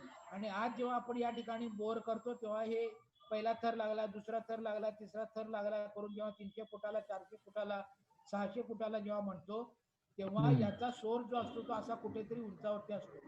त्याच्यामधनं थेंबा थेंबाने आलेलं जे पाणी असतं ते पाणी या ठिकाणी आपल्याला मिळालेलं असतं आणि त्यामुळे हे पाणी पुन्हा लगेच आपण भरू म्हणलं तर ते भरलं जात नाही आणि म्हणून बोरचं आयुष्य हे अतिशय कमी असतं. बोर हे फक्त अगदी नाईलाज असेल तरच आपण ते वापरावेत, इतर वेळी मात्र विहिरीच आपल्याला शक्य आहे किंवा पृष्ठभागावरचं पाणी जे आहे तेच आपल्याला फक्त पुढे नेत आहे. लक्षात घ्या, दोघांमधलं रिलेशनशिप लक्षात घ्या. जोपर्यंत भूजल भरलेला आहे खाली जमिनीमध्ये तोपर्यंतच नदी वाहते किंवा एखादा ओढा वाहतो. हा जर ओढा जर आपल्याला कोरडा पडताना दिसला याचा अर्थ त्या ठिकाणचं भूजल हे खाली गेलेलं आहे हे लक्षात घ्यायला पाहिजे. आणि त्यामुळे हळूहळू नदीमधलं पाणी हे भूजलाला मिळायला सुरुवात होतं आणि अशा तऱ्हेची दुसरी परिस्थिती निर्माण होते. आणि तिसरी परिस्थिती म्हणजे भूजल वेगळं झालेलं आहे, नदी वेगळी झालेली आहे, पण नदीतलं जे काही थोडंफार पाणी आहे तेही पाणी भूजलाला थेंबा थेंबाने चाललेलं आहे आणि म्हणून ओढे आणखी नद्या ज्या आहेत या पूर्ण कोरड्या पडलेल्या आपल्याला दिसतात आणि या कोरड्या पडलेल्या नद्या याचं द्योतक म्हणजे त्या ठिकाणचं भूजल हे सगळं खाली गेलेलं आहे. त्यामुळे जोपर्यंत आपण भूजल भरत नाही तोपर्यंत कुठलाही ओढा आणि कुठलीही नदी वाहणार नाही. हे पहिल्यांदा महत्वाचं रिलेशनशिप जी आहे निसर्गामधली ती लक्षात ठेवा. भूजल आहे तर नदीचं वाहन आहे, नदी आहे तर भूजल आहे. हे दोन्ही एकमेकावरती पूर्णपणे अवलंबून असलेल्या गोष्टी आहेत. सर्वसाधारणपणे सगळीकडचा अभ्यास केल्यानंतर एक गोष्ट लक्षात आलेली आहे की जास्तीत जास्त 20 ते 25% पाणी फक्त आपण जास्तीत जास्त खाली घालू शकतो.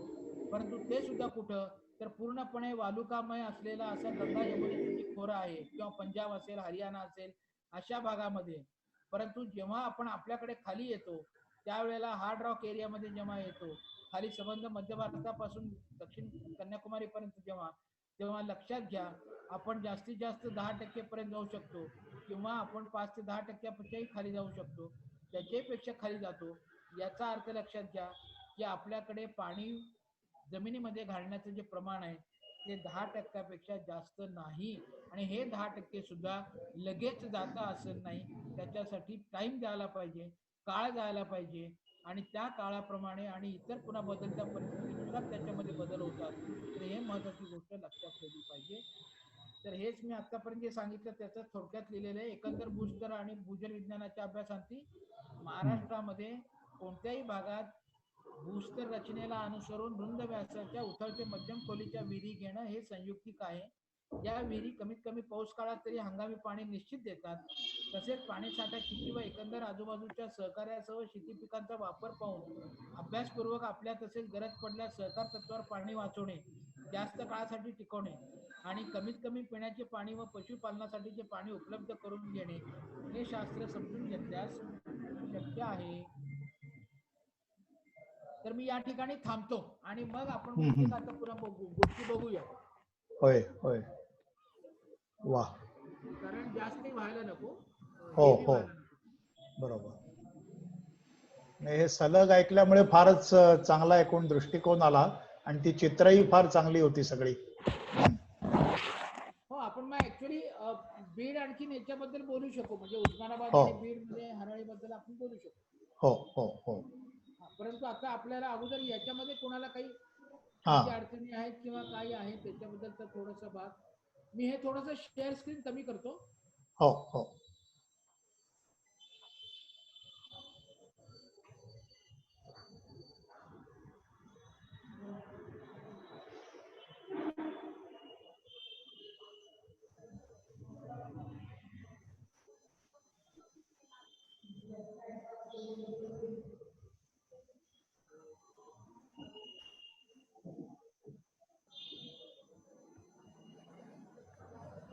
Borewell recharge.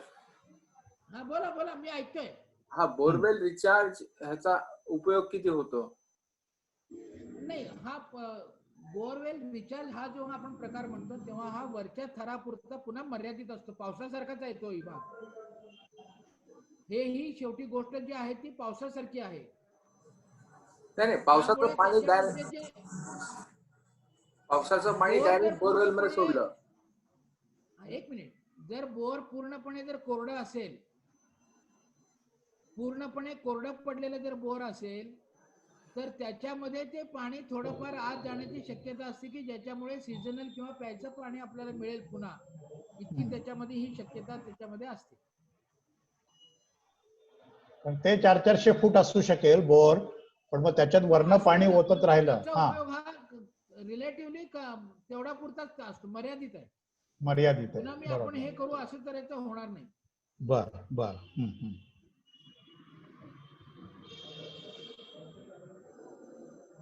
काय आहेत हे सगळे आपण प्रयोग आपण याच्यावरती करतो, साधारणपणे व्यवहार ज्ञानावरती ज्याला आपण म्हणूया. हो, परंतु जे व्यवहार ज्ञान म्हणून निसर्गासाठी मान्य नाहीये अशा त्या गोष्टी आहेत.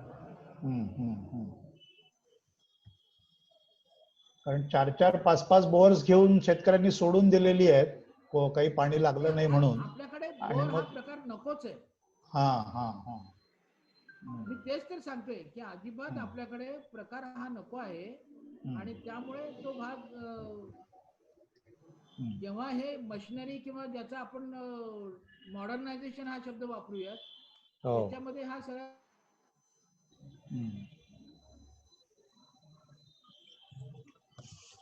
सर हा जो शिरपूर पॅटर्न मध्ये आपण खूप खोल हे केलेले आहेत, तर त्याचा त्या वॉटर प्रेशरचा उपयोग काही ऍक्विफर्स लवकर बनण्यासाठी किंवा असा असा होतो का? मॅडम, जेव्हा तुम्ही लांबी रुंदी वाढवता, ऐकू येते ना? हो सर. लांबी रुंदी वाढवता याचा अर्थ तुम्ही खालचा दगड फोडायला जाता आहात हो. किंवा बाजूचा. एक लक्षात घ्या, जेव्हा माणूस नव्हता, म्हणजे शेती करत नव्हतो आपण, किंवा हा. आपला इंटरफेरन्स ज्याच्यामध्ये नव्हता असं आपण म्हणूया दुसऱ्या भाषेमध्ये, आपण निसर्गाच्या फार आडवं जात नव्हतो असं जेव्हाची गोष्ट आहे, त्यावेळेला आताच्या ज्या काही नद्यांची खोरी आहेत किंवा या जे काही सगळे डोंगर रांगा दर्या सगळ्या पाहायला मिळतात, हे कोण केलेलं आहे? या पाण्याने केलेले आहेत, नदीच्या शक्तीने केलेले आहेत. हो. मग ही नदीला ते पुन्हा वाढवायला शक्ती आहे का नाही आता? परंतु ती तिची शक्ती कमी पडते म्हणूनच तिने आहे त्या ठिकाणी थांबलेलं आहे, आणि ती थांबलेली असल्यामुळे वरता आलेला गाळ त्या ठिकाणी जमा व्हायला सुरुवात झालेली आहे. हो. जेव्हा नदीला खाली दगड लागतो, हम्म, आता हम्म. महत्वाची गोष्ट लक्षात घ्या, ज्यावेळी नदीला दगड लागलेला आहे खाली, हम्म. नदी स्वतःला खाली घेऊन जाऊ शकत नाही किंवा बाजूला घेऊन जाऊ शकत नाही. हम्म. हो. त्यावेळेला तिचा उथळपणा वाढत जातो आणि तिच्या बरोबर आलेला जो गाळ आहे तो गाळ त्या ठिकाणी साठायला सुरुवात होती. हो. म्हणजे नदीच्या पात्रामध्ये जेव्हा गाळ दिसतो त्या ठिकाणी निश्चितपणे त्या गाळाच्या खाली कठीण पाषाण आहे हे निश्चित. हो. मग तुम्ही जेव्हा नदी खोलीकरण रुंदीकरण हा शब्द जेव्हा वापरता, त्यावेळेला तुम्ही ही वाळू जी काही थोडीफार जमा झालेली असेल, माती जी जमा झालेली असेल ती काढता आणि खालच्या दगडापर्यंत जाता. शक्य असेल तर ब्लास्टिंग करता, पण ऑलरेडी त्या ठिकाणापर्यंत नदीचं पाणी जातच आहे आणि ते त्याला खाली जाऊ शकत नाही म्हणूनच ते तिथे थांबलेलं आहे. हो. तुम्ही फक्त ते आडवा तलाव केलाय त्याच्यामध्ये नदीमध्ये, बाकी काही केलेलं नाहीये. तुम्ही जेव्हा लांबी रुंदी मी वाढवते असं जेव्हा तुम्ही म्हणता त्या ठिकाणी, याचा अर्थ तुम्ही त्या ठिकाणी तलाव केला नदीमध्ये. म्हणजे थोडक्यात स्टोरेज वाढवलं, बाकी काही नाही. हा, काहीच नाही केलं तुम्ही. आणि दुसरी पुन्हा महत्वाची गोष्ट, या स्टोरेजचा उपयोग करून घेतला का? हो. तुमची अपेक्षा काय की 1 कोटी लिटर पाणी जमा झालं किंवा 10 कोटी लिटर, अगदी आकडे तर फार मोठे मोठे असतात आणि सेल्फी मोठे मोठे असतात सगळे. तर हे जर सगळे जे काही आहे याच्यामधलं नदी ही सगळ्यात खोलीमध्ये असते. हो. आपला शेतकरी हा उंचावरती आहे, माळावरती आहे, माळावरती आहे. या साठलेल्या पाण्याचा त्याला काय उपयोग? बरोबर. त्याला किती उपयोग झाला? तुम्ही नदी ओढा जी काही रुंदी खोली केली, कुठल्याही गावामध्ये ओढा असेल किंवा नदी असेल ही सर्वात खोलगट भागामध्ये असते, गावठाण भागामध्ये जाते. बरोबर. गावठाण भाग हा नेहमी खाली खोलामध्ये असतो. बरोबर सर. साठवलेलं पाणी खाली पाषाणाला गेलेल्या ओढ्यावरती किंवा पाषाणाला पोचलेल्या नदीमध्ये तुम्ही पुन्हा पाणी साठा वाढवल्यानंतर तिथं फक्त गावतळ निर्माण झाले, याच्या पलीकडे काही झालेलं पलीकडे काही नाही झालं. बरोबर. हो, पण बरोबर आहे सर. आकडे द्यायला सोपं झालं की 2 कोटी लिटर पाणी जमा झालं, कारण लांबी रुंदी आणि खोली माहितीये म्हणून. सर, आमचा अनुभव हाच आहे की खोलीकरण किंवा याच्यामुळे जे पाण्याचे साठे तयार होतात त्याचा उपयोग हा फक्त त्याच्या आजूबाजूच्या काठावरच्या काही निवडक शेतकऱ्यांना होतो आणि मुख्य जे गरीब शेतकरी असतात ज्यांची शेतं माळावर असतात त्यांना काही होत नाही. म्हणजे याचा अर्थ डिसेंट्रलाइज स्टोरेज, म्हणजे प्रत्येक शेतकऱ्याला किंवा एक 4-5 शेतकऱ्यांमध्ये मिळून काहीतरी स्टोरेज तयार करणं हा याच्यावरचा उपाय असू शकेल का? आणि तसं करायचं असेल तर त्या स्टोरेजच्या जागेची निवड. मॉडेल सांगतो आहोत खरं तर, परंतु तो वापरला जात नाही, त्याचा विचार केला जात नाही. हीच तर कारण काय, सोपं काम करायला सगळ्यांना आवडते, हम्म, अवघड काम करण्याची कोणाचीच तयारी नाहीये. हम्म, हम्म, आणखीन एक लक्षात घ्या, तुम्ही जेव्हा पेरिफेरल किंवा माळरानावरती जेव्हा काम करता तेव्हा ऑटोमॅटिकली त्याच्यातलं जादा झालेलं पाणी हे खाली नदीलाच येणार आहे, ओढ्यालाच येणार आहे. हम्म. बरोबर.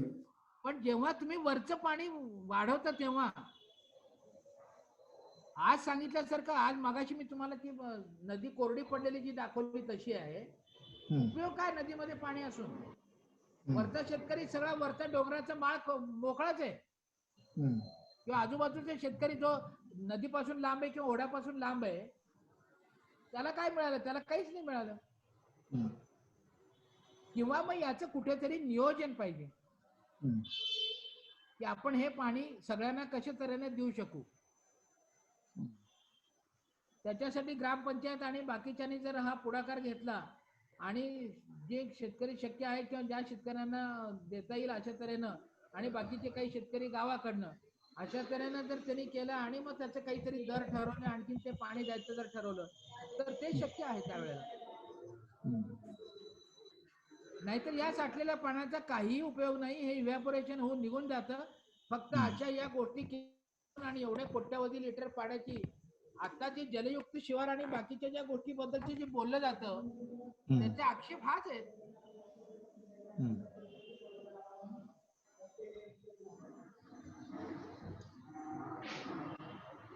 तर त्या आपण सर त्याला मूलस्थानी जलसंधारण म्हणतो, म्हणजे ज्याच्यात शेतामध्येच बांधबंदिस्ती करून पाणी तिथं अडवावं मुरवावं असं म्हणतो.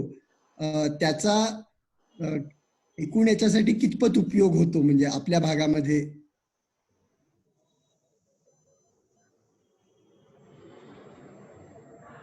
माती संपृक्त एकदा झाली, पण मराठवाड्यासारखी माती नव्हे. मराठवाड्यामध्ये सुपीक माती आहे, ती फुगते माती सगळी, आणि ही फुगलेली जी माती आहे ती पुन्हा पाणी खाली सोडत नाही,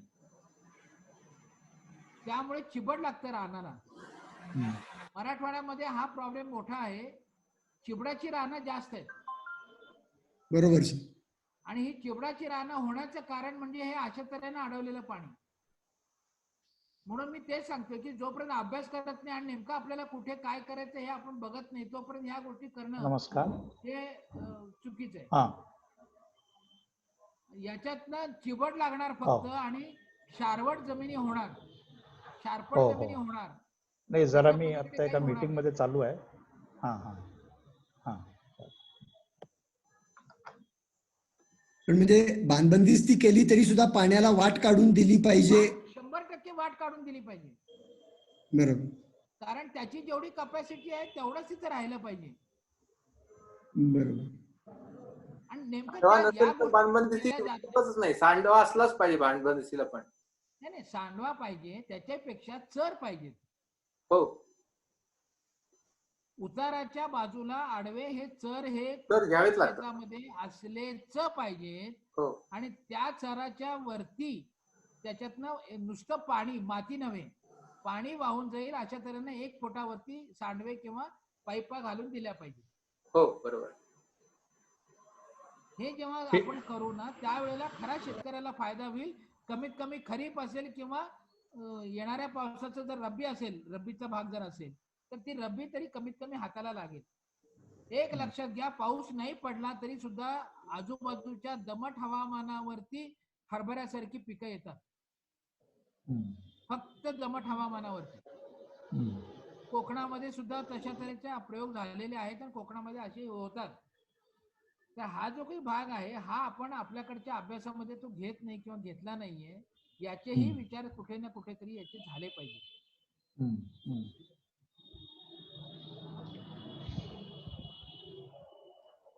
असं जर पाणी आपण अडवलं तर ह्युमिडिटी वाढण्यासाठी त्याची मदत होते. बरोबर. आणखीन एक महत्वाचं, प्रत्येक गावाचे प्रॉब्लेम वेगळे वेगळे आहेत. प्रत्येक गावामधल्या प्रत्येक भागाचे, पुन्हा पूर्व भाग वेगळा, पश्चिम भाग वेगळा, उत्तर भाग वेगळा, दक्षिण भाग वेगळा, असे असू शकतात. आणि त्यामुळे एकच एक पॅटर्न किंवा एकच एक प्रकार आणि अशा तऱ्हेनं आपण हे करूयात, हे कुठेतरी मला वाटतं की याचा विचार हा व्हायला पाहिजे. नीट त्याचा विचार करून मगच ते जर केलं तर त्या हम्म. गावासाठी ते फायदेशीर ठरू शकेल.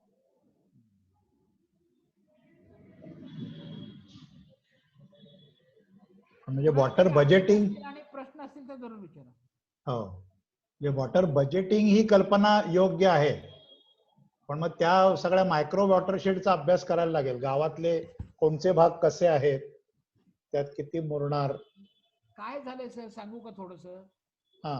हे आपल्या शेतकऱ्याला माहिती नाही का वॉटर बजेट.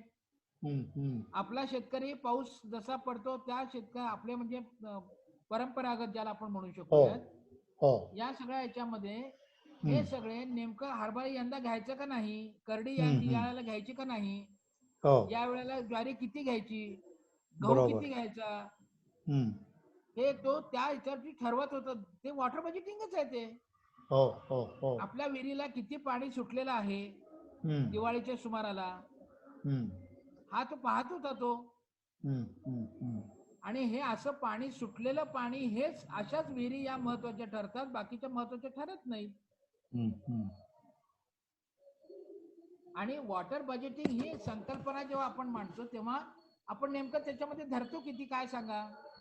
हम्म. या ग्राउंड वॉटर मधला किंवा या ग्राउंड वॉटर तर जवळपास आपण धरतच नाही. हो, नाही. जे धरतो ते आपण सगळं वरच्या सरफेस वॉटरचा फक्त विचार करतो. बरोबर, आणि त्याला एक टक्केवारी लावतो, एवढं आणि मुरेल. सरफेस वॉटर हा. त्याच्यावरती आपण उड्या मारतो आणि शेतकऱ्यांनी असं करावं तसं करावं म्हणून जेव्हा आपण म्हणतो तेव्हा या चुकीचं, मी पुन्हा मगाशी म्हणण्यासारखं, फक्त दमट हवामानामध्ये सुद्धा शेतकऱ्याला पीक मिळतं किंवा शेतकऱ्याच्या मनाच्या चारा मिळतो त्याला. पण साठलेल्या पाण्याचं काय करायचं, तर ऊस लावायचं एवढंच एक डोक्यामध्ये असल्यामुळे हा सगळा प्रकार होतो सगळा. आणि साठलेलं पाणी वरती द्यायचं कसं किंवा ते द्यायचं नाही असं अजून आतापर्यंत तरी आहे. मग तो बंधारा असू दे किंवा काही असू दे, शेवटी तुम्ही बंधारे घालणार पुन्हा ओढ्यापाशीच नेऊन घालणार, ओढ्यामध्येच घालणार किंवा नदीलाच घालणार आणि तिथनं पाणी लिफ्ट करा. म्हणजे पुन्हा इलेक्ट्रिसिटी आली, बाकीच्या सगळ्या गोष्टी आल्या आणि त्याच्या खालच्या अंगाला पुन्हा किती जणांना त्याचा फायदा झाला आणि किती जणांचं रान चिबडाचं झालं हे कुणी काढत नाही.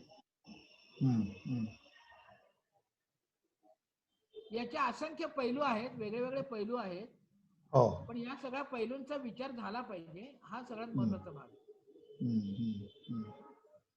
सर, आपल्याला एखाद्या ठिकाणच्या म्हणजे या दृष्टीने बघता जो वरच्या थराचा अभ्यास करायचा आहे दगडांचा आणि याचा, तो किती फुटापर्यंतचा आपल्याला हे केलेला उपयुक्त ठरतो किंवा किती मीटर पर्यंतचा? तर सरसरपणे मी मगाशी थोडक्यात जे शेवटचा पॅराग्राफ दाखवला तो, की आपल्याकडे साधारण 40-50 फुटापर्यंतच्या विहिरी या आपण खोदू शकतो किंवा होऊ शकतात सर्वसाधारणपणे, टप्प्याटप्प्याने का होईना पण होऊ शकतात.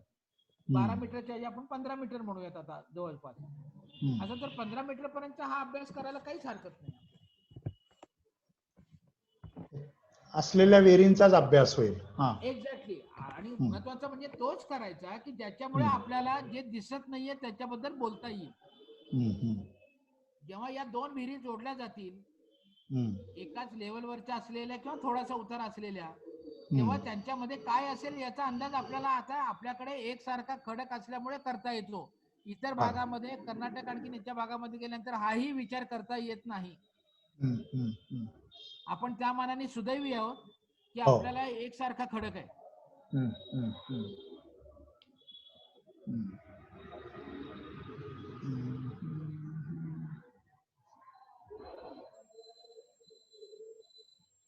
एक कार्यक्रम म्हणून हाती घेताना शेतकरी जर म्हणाला की बुवा माझ्या रानामध्ये रुंद चांगली विहीर करा, तर आपण त्याला उत्तेजन द्यावं. जरूर उत्तेजन द्यावं. उत्तेजन द्यावं. पण त्याचबरोबर त्या विहिरीला काही ना काहीतरी सोर्स राहील याचाही विचार झाला पाहिजे. एक. आणि दुसरी गोष्ट, मराठवाड्यासारख्या भागामध्ये जितकी जास्तीत जास्त तळी होतील वरच्या अंगाला म्हणजे माळ रानावरती म्हणा किंवा अशी जिथे जिथे शक्य तिथे, ते जास्त हम्म. सोयीस्कर होणार आहे. अच्छा.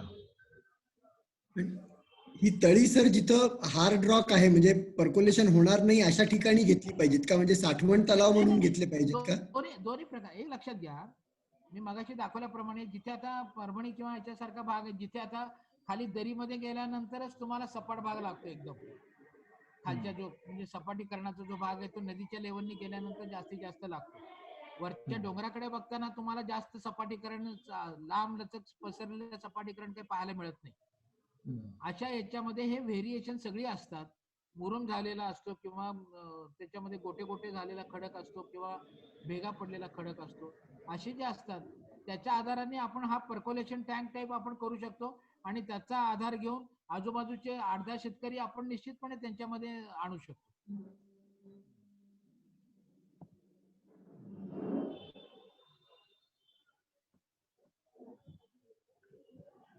पुन्हा ते थोडं लोकेशन स्पेसिफिक सर्वे करूनच ठरवायला पाहिजे काय हो, प्रकारचं. आणि म्हणून म्हणणे की एकसारखं नाही, मी इथं केलंय ते सक्सेस झालंय म्हणून मी इकडे करतो.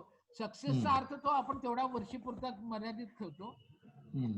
पुन्हा त्याचा आपण रिसर्वे करून पुन्हा त्या ठिकाणी काय परिस्थिती झाली बघायला गेले तर आपल्याला लक्षात येईल की पुन्हा 2-3 वर्षानंतर तिथे टँकर सुरू झालेला आहे किंवा काय आहे, ते पिण्याच्या पाण्याचे नाही.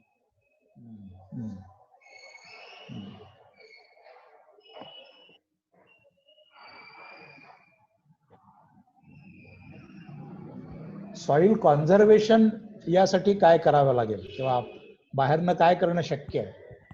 नाही, सॉइल कॉन्झर्वेशनचा जो काही प्रश्न आहे तो म्हणजे त्याला व्यवस्थित बांध बंदिस्ती करणे आणि महत्वाचं म्हणजे बॉक्स टाईप ज्याला म्हणतो चरखंड बाजूने, शेताच्या चारी बाजूनी म्हणण्यापेक्षा कमीत कमी 3 बाजूनी, म्हणजे येणाऱ्या बाजूचं नका नसेना कारण तो त्याच्यावरचा शेतकरी करणार, त्या बाजूनी तरी या सगळ्याच्या याच्यामध्ये चरखंड हा सगळ्यात मोठा भाग आहे आणि त्या चराच्या वरच्या बाजूला हे त्याचं अडवणूक करणं, पाणी अडवणं आणि ते जिरायला त्याला मदत करणं म्हणजे त्याला टाइम देणं, या सगळ्या महत्वाच्या गोष्टी आहेत. हे सॉइल कॉन्झर्वेशन हे महत्वाचं म्हणजे बांध बंदिस्तीच आहे. बांध बंदिस्ती. आताच्या कार्यक्रमांमध्ये बऱ्यापैकी त्याच्यात समावेश आहे याचा. त्याचे रिझल्ट अभ्यासायला पाहिजेत की खरंच 2-3 वर्षात काही फरक पडलाय का? नाही सर, प्रश्न तसा नाहीये. प्रश्न असा आहे की हे कुठे कुठे करायचं, ज्या ठिकाणी मातीचा थर किती मोठा आहे, त्याची जाडी किती आहे, हे पाहिल्याशिवाय आपण गावं निवडून जे करतोय त्याच्याऐवजी हे अशा तऱ्हेनं हे खडक आणखीन खडकाचे प्रकार बघून जर केलं तर जास्त यश मिळेल आपल्याला.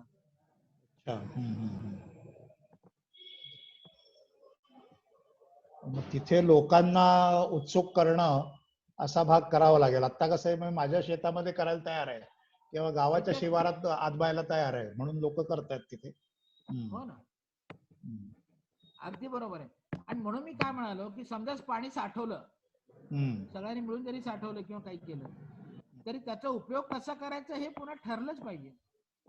सहकारी तत्वावरती एखादी पुन्हा सोसायटी स्थापन केली पाहिजे, ती सोसायटीच्या द्वारे पाणी दिलं पाहिजे, ड्रिपनी घ्या म्हणून सांगितलं पाहिजे किंवा काय असेल ते जसं पाणी पोचवायचं ते या गोष्टी पुन्हा केल्याच पाहिजे.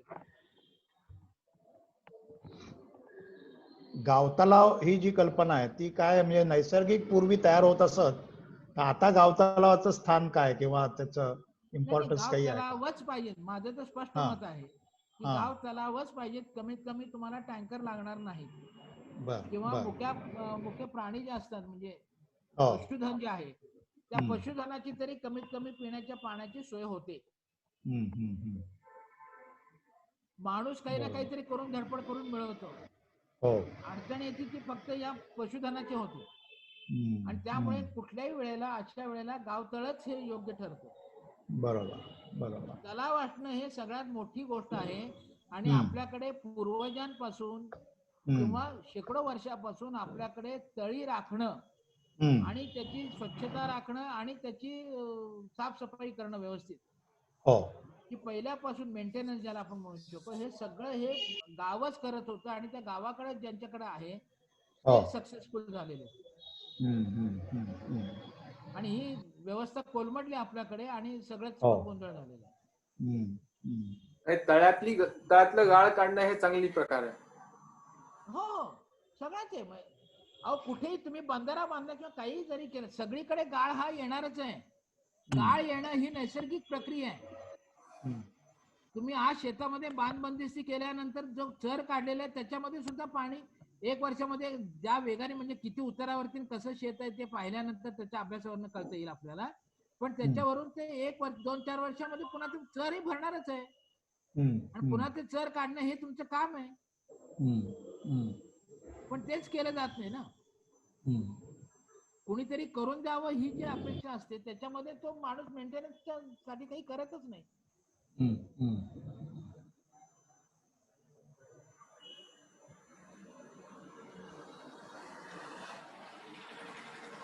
चालेल. आता पुढे कसं जाऊया याच्यावर थोडं ठरवूया, की आणखीन काही निरीक्षण करून मग पुन्हा जमायचं किंवा कसं काय. आता प्रसाद गौरी आता सुद्धा हा. म्हणजे काही अडचण, म्हणजे प्रसाद दादांना किंवा गौरीताईंना जर काही असतील नेमक्या त्यांच्या काही स्पेसिफिक, हो तर ते विचारू शकतील. एक आता जे चालू असतील किंवा जे काही प्रोजेक्ट झालेले आहेत किंवा अजून काही सुधारणा करणं जिथे शक्य आहे त्याच्याबद्दल एक विचारू शकतील. किंवा आपटे साहेबांना काही बोलायचं का ते पहा, कारण त्यांच्याकडेही भरपूर भाग आहे. सॉइल कॉन्झर्वेशनचा आहे, वॉटर बजेटिंगचा आहे, बाकी काही गोष्टी आहेत त्यांच्याकडे. बरोबर. ते तर याच्यातले चांगले तज्ञ आहेत जलसंधारणमध्ये. होय. नाही, माझं आणि तुमचं म्हणजे बऱ्यापैकी आपलं बोलणं झालं ते म्हणजे ह्याच दिशेने झालं. आणि मलाही असंच वाटतंय की ह्या पद्धतीचा विचार करावा लागेल. खूप सारं डीपनिंग करणं किंवा हे करणं अवॉइड करावं लागेल. आणि जास्तीत जास्त सरफेस वॉटर वापर करून कसा प्रयत्न करायचा ह्याचाच विचार केला पाहिजे. ग्राउंड वॉटर रिचार्ज हे ऑटोमॅटिकली झालं तर झालं, पण सरफेस वॉटरचा जास्तीत जास्त ते होणारच आहे. आणि जी गोष्ट आपल्या हातातली नाहीये, जी परस्पर ह्याच्याने अन्वयाने जी होणारी गोष्ट आहे, वरती तुम्ही सरफेस वॉटरच्या गोष्टी केल्या की ऑटोमॅटिकली ग्राउंड वॉटर वाढणारच आहे. त्याच्यासाठी वेगळे प्रयत्न करणं हा काय प्रकार त्याच्यातला काही जरूर नाहीये तुम्हाला कोणालाच. कारण ते त्याच्या वेगानेच जाणार आहे ते.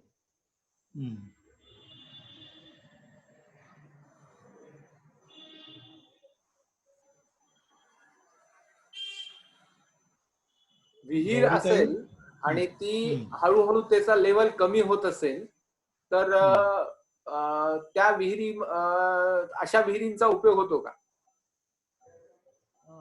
जरा प्लीज जरा प्रश्न पुन्हा एकदा विचारा. आपली विहीर आहे आणि विहिरीमधलं पाणी एकदम जसं पाषाणाच्या विहिरीतलं पाणी टँक सारखं स्टोअर राहतं, त्याच्याऐवजी अशी विहीर की ज्याच्यामधलं पाणी हळूहळू कमी होतं, अशी विहीर रिचार्ज साठी, ग्राउंड वॉटरच्या रिचार्ज साठी उपयोगी होते का? हो हो, याला एकच कारण असतं, फार लांबणं म्हणजे अर्धा किलोमीटर, 1 किलोमीटर, 2 किलोमीटर वरनं खालच्या अंगाने येणारं जे काही पाणी असतं थेंबा थेंबानी, ते पाणी त्याच्यामध्ये येत असतं आणि त्याचा जो वेळ असतो त्याच्यामुळे ह्या चढत असतात आणि उतरत असतात. म्हणून अशा विहिरींनाच फक्त प्यायला का होईना पण पाणी त्या ठिकाणी मिळतं आपल्याला. ज्या विहिरी अशा कमी ह्याच्यामध्ये वरती चढतात किंवा खाली उतरतात, त्याच विहिरी ह्या केव्हाही दुष्काळामध्ये चांगल्या.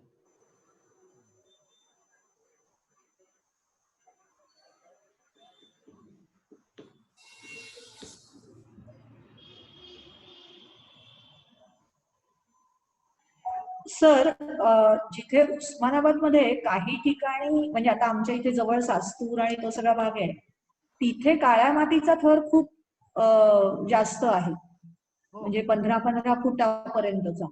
आणि काही ठिकाणी एकदमच म्हणजे अगदीच 1-1.5 फुटापर्यंत किंवा तर जिथे असा खोल थर आहे तिथे काय प्रकारच्या ट्रीटमेंट्स कराव्या लागतात? किंवा आता आणखी एक तुमच्या, आता मला माहित नाही काय, ज्या ठिकाणी 15-15-20 फुटाची माती आहे त्या ठिकाणचं पाणी सवळ आहे का सांगा फक्त. पाणी थोडस मचूळ असेल. नाही असं काही पाणी सलाईन असेल, थोडस मचूळ पाणी ज्याला आपण म्हणू शकतो, थोडस क्षारवट किंवा थोडस मिठासारखं पाणी आहे का ते? ऐकलेलं नाहीये पण चेक करून घेता येईल एकदा. हो, चेक करून घेता येईल की. नाही पाण्यात तोंडात घातल्यानंतर चव कळते ना. नाही म्हणजे तसं जाणवलेलं नाही अजून किंवा तसं ऐकलेलं पण नाही त्या भागातले साधारण हा आता हराळीपासनं एक 10-15 किलोमीटर वरचा भाग आहे. तर तिथलं ऐकलेलं तरी नाहीये की असा पाण्याचा कुठलं गाव आहे? गाव हा गाव सास्तूर सास्तूर. सास्तूर तावशी हा काटे चिंचोली. मॅडम तो सगळा भूकंपग्रस्त भाग आहे हो हो हो आणि त्या ठिकाणचे खाली खोलातले जे फॉर्मेशन्स आहेत ते वेगळे आहेत बर त्या ठिकाणी. आणि ही जमीन वर खाली झालेले भाग आहेत ते सगळे. बर म्हणजे काही ठिकाणी तुम्हाला जे म्हणजे जमीन खचली ज्याला आपण म्हणतो, हा हा काही ठिकाणी ज्या ठिकाणी जमिनी खचलेल्या आहेत आणि काही खाली गेलेल्या आहे ना, हा त्या ठिकाणी हे असे तुम्हाला जास्त मातीचे थर आपल्याला तुम्हाला त्या ठिकाणी ते पाहायला मिळतील आणि काही भागामध्ये ते नाहीये. आणि हे तेरणा नदीच्या काठाला तुम्हाला भरपूर ठिकाणी हे असं पाहायला मिळेल. हो हो पूर्ण तेरणा नदीच्या काठाला आहे हे, हो. वेगवेगळ्या ठिकाणी आहे. अशा ठिकाणी मग काय प्रकारच्या ट्रीटमेंट किंवा काय उपयोग होतो म्हणजे मी इथे बोलत विहिरी नाही, किंवा असंही करून नाहीच. नाही ऐका ना एक मिनिट. एका ठिकाणी तुम्ही हे 15 फुटाची माती आहे किंवा असं म्हणालात किंवा एखाद्या ठिकाणी नाहीये म्हणून म्हणालात, तर ज्या ठिकाणी आपल्याला ट्रीटमेंट करायचे तो भाग एकदा नीट तपासल्यानंतर नेमका त्याचा उपयोग किती आणि कसा होणार आहे हे एकदा जर पाहिलं तर आपल्याला ते करायचं का नाही याचा विचार करता येईल. आपल्याला कशासाठी करायचे ते हे पाहणंही महत्वाचं आहे ना त्याच ठिकाणी. हो ते जोपर्यंत आपल्याला कारण कळत नाही की ज्याच्यासाठी आपण हे करतोय, मग ते त्याच ठिकाणी योग्य आहे का हे पाहणं आपलं भाग आहे, काम आहे. नाही या भागांमध्ये सहसा असं दिसलंय की शेती चांगली होते कारण पण पिण्याच्या पाण्याचे प्रश्न जाणवतात. मी तुम्हाला मागाशी सांगितलं की मॅडम, सांगताना तुम्ही लक्ष दिलं असेल तर अशा भागामध्ये पिकं येण्यासाठी काहीही अडचण नाही. हो उलट चांगली तरारून पिकं येतात. हो मी नेहमी म्हणतो की मराठवाड्यामध्ये म्हणजे ह्याच्या अर्थाने घ्या, म्हणजे एक वेगळ्या अंगाने त्याचा विचार करा, सामाजिक कुठे याच्यामध्ये हे लावायचं नाही काही, की मराठवाड्यामधला माणूस हा आळशी आहे. कारण त्याच्या जमिनी इतक्या सुपीक आहेत की एकदा पेरून आला की नंतर तो कापायलाच जातो त्या ठिकाणी, तो मध्ये आधी जातच नाही. इतकी सुपीक त्या भागातली जमीन आहे. तर याला कारण म्हणजे इन्स्टिट्यूट आमच्याकडे 2 प्रकारचे म्हणतो की वाहत आलेली माती आहे का ती त्याच ठिकाणी तयार झालेली माती आहे. तर मराठवाड्यामध्ये बहुतेक ठिकाणी त्याच ठिकाणी तयार झालेली माती आहे आणि म्हणून तिच्यामध्ये सत्व जास्त आहे, मिनरल्स जास्त आहेत आणि त्यामुळे जास्त मात्रेमध्ये त्याच्याप्रमाणे सकसपणा जास्त आहे. मग त्याच्यामध्ये तुम्हाला प्यायला पाणी मिळणार नाही कारण माती पाणी सोडतच नाही ना खाली. मग अशा ठिकाणी पाणी साठवून त्याचा पुन्हा वापर करणं हा त्याच्यातला भाग आहे. वरच्या बाजूला पाण्याची साठवण करणे आणि त्याचा वापर करणे पिण्याच्या पाण्यासाठी.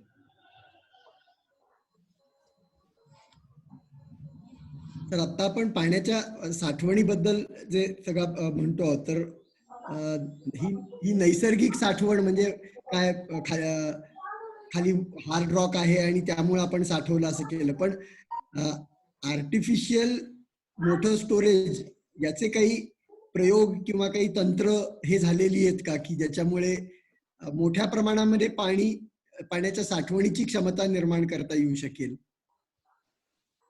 ही सगळी जी काही आता डॅम जे आहेत किंवा कुठलेही जर तुम्ही म्हटले छोटे असतील, मोठे मीडियम साईजचे असतील किंवा मोठ्या साईजचे असतील, यांच्यामध्ये सुद्धा आपण तेच गोष्टी करतो ना.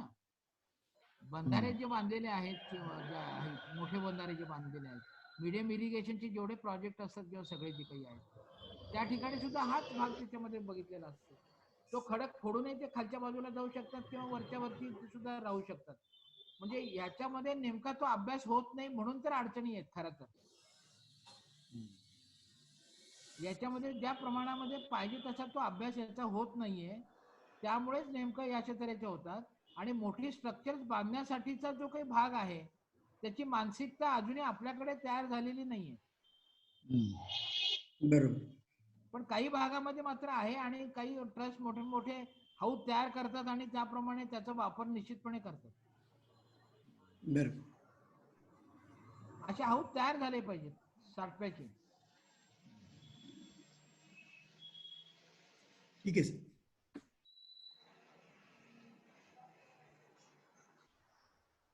गौरीताई.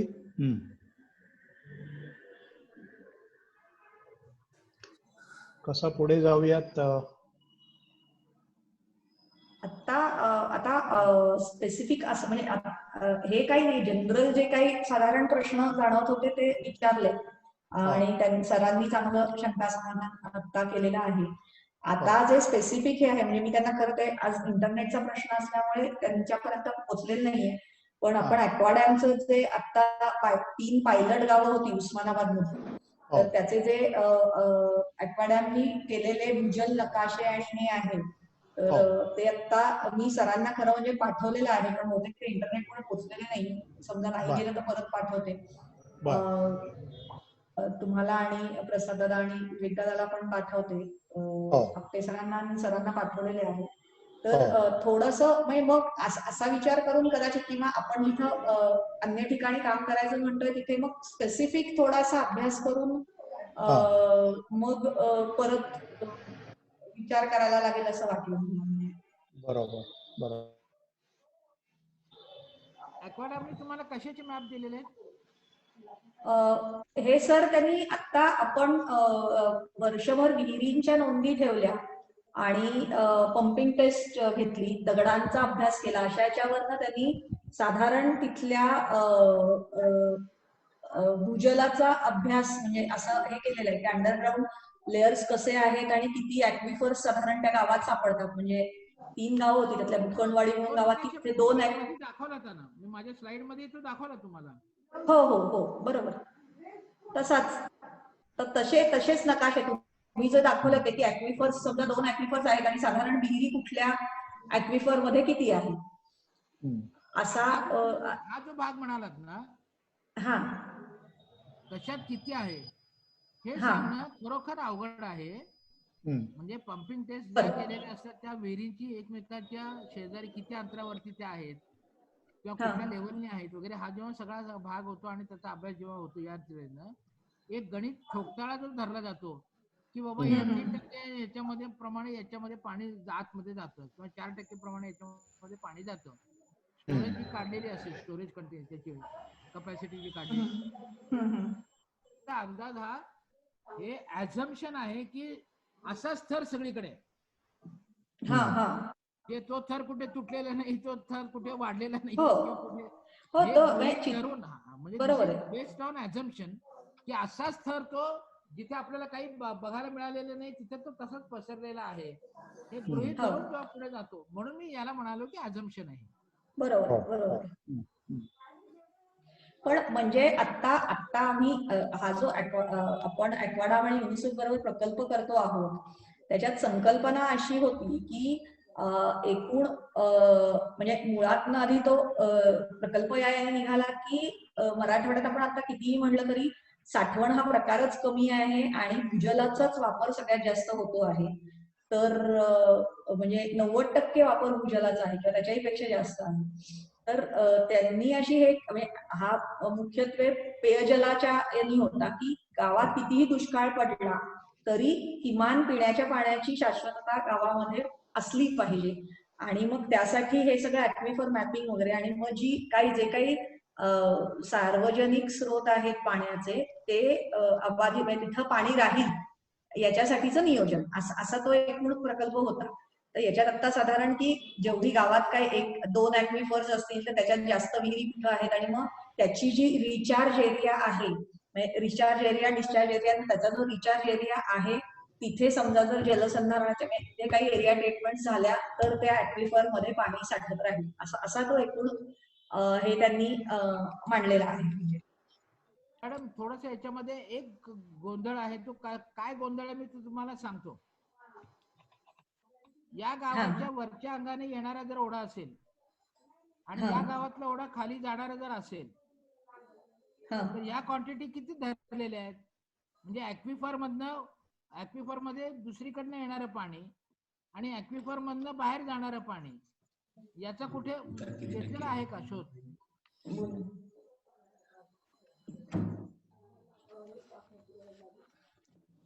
हॅलो, हा सर, एक मिनिट. हा सर, त्यांनी काय केले तर एकंदरीत जो काही उतार जो काही तिथला आहे आणि खडकाचा जो काही त्यांनी भूगर्भाचा जो काही अभ्यास केलेला आहे प्रत्येक विहिरींचा, म्हणजे फक्त मोजक्या विहिरींचा न करता त्यांनी भूगर्भाचा जो काही अभ्यास केला होता तो जवळपास एक प्रत्येक गावामध्ये साधारणतः एक 40 ते 45 विहिरींचं त्याने भूगर्भाचं निरीक्षण केलेलं होतं आणि त्या अनुषंगानं खडकाचा प्रकार कसा आहे आणि त्या अनुषंगानं त्यातला जो काही खालीवरील जो काही प्रकार आहे की कोणत्या लेवलला कोणत्या ठिकाणी कोणता खडक आहे अशा प्रकारचं धरून मग त्यांनी ते केलेलं आहे असं त्यांच्याकडून सांगण्यात आलेलं होतं. नाही मला मान्य आहे की ते, मी त्याच्याबद्दल काहीच म्हणत नाहीये. शेवटी बघा, कुठेतरी अजम्पशन म्हणूनच सुरू केलं पाहिजे ना, सुरुवात तर कुठेतरी केली पाहिजे ना. त्यामुळे सुरुवातीच्या त्याच्या दृष्टीने मी फक्त काय म्हणालो, जे तुम्ही ऍक्विफरची हे धरताय तो ऍक्विफर वरून कुणीकडनं आजूबाजूने कुठं आलेलं आहे त्याच्यामध्ये पाणी बाहेरनं आजूबाजूने पाणी येतं का, आणि त्याचबरोबर तुमच्या ऍक्विफर मधनं दुसरीकडे पाणी जातं का, या दोन गोष्टीचा त्याच्यामध्ये कुठेतरी धरलेला आहे का कॅल्क्युलेशन मध्ये, हा भाग होता. नाही, बहुतेक नाही, म्हणजे जो काही आता त्यांनी रिपोर्ट तयार केला त्यात तरी त्यांनी धरलेलं नाही. नाही ना, मग हे तसं चालणार नाही ना. बरं, आता पुढचं थोडं शेड्यूल ठरवूया, कारण मला जरा आणखीन एका ठिकाणी जायचं आहे. तर प्रसाद दादा आणि गौरी, तुम्ही पुढचं शेड्यूल ठरवून सरांना तसं कळवा की अमुक एक अभ्यास करून मग आम्ही तुम्हाला पुन्हा वेळ तुमची घेऊ, असं आत्ताच तुमचं पूर्ण करून. देशपांडे साहेब, केव्हाही तुम्ही मला हे करा, काही त्याच्याबद्दल अडचण काहीच नाहीये. तुमच्या लेवलवरती सर्व होऊ द्या.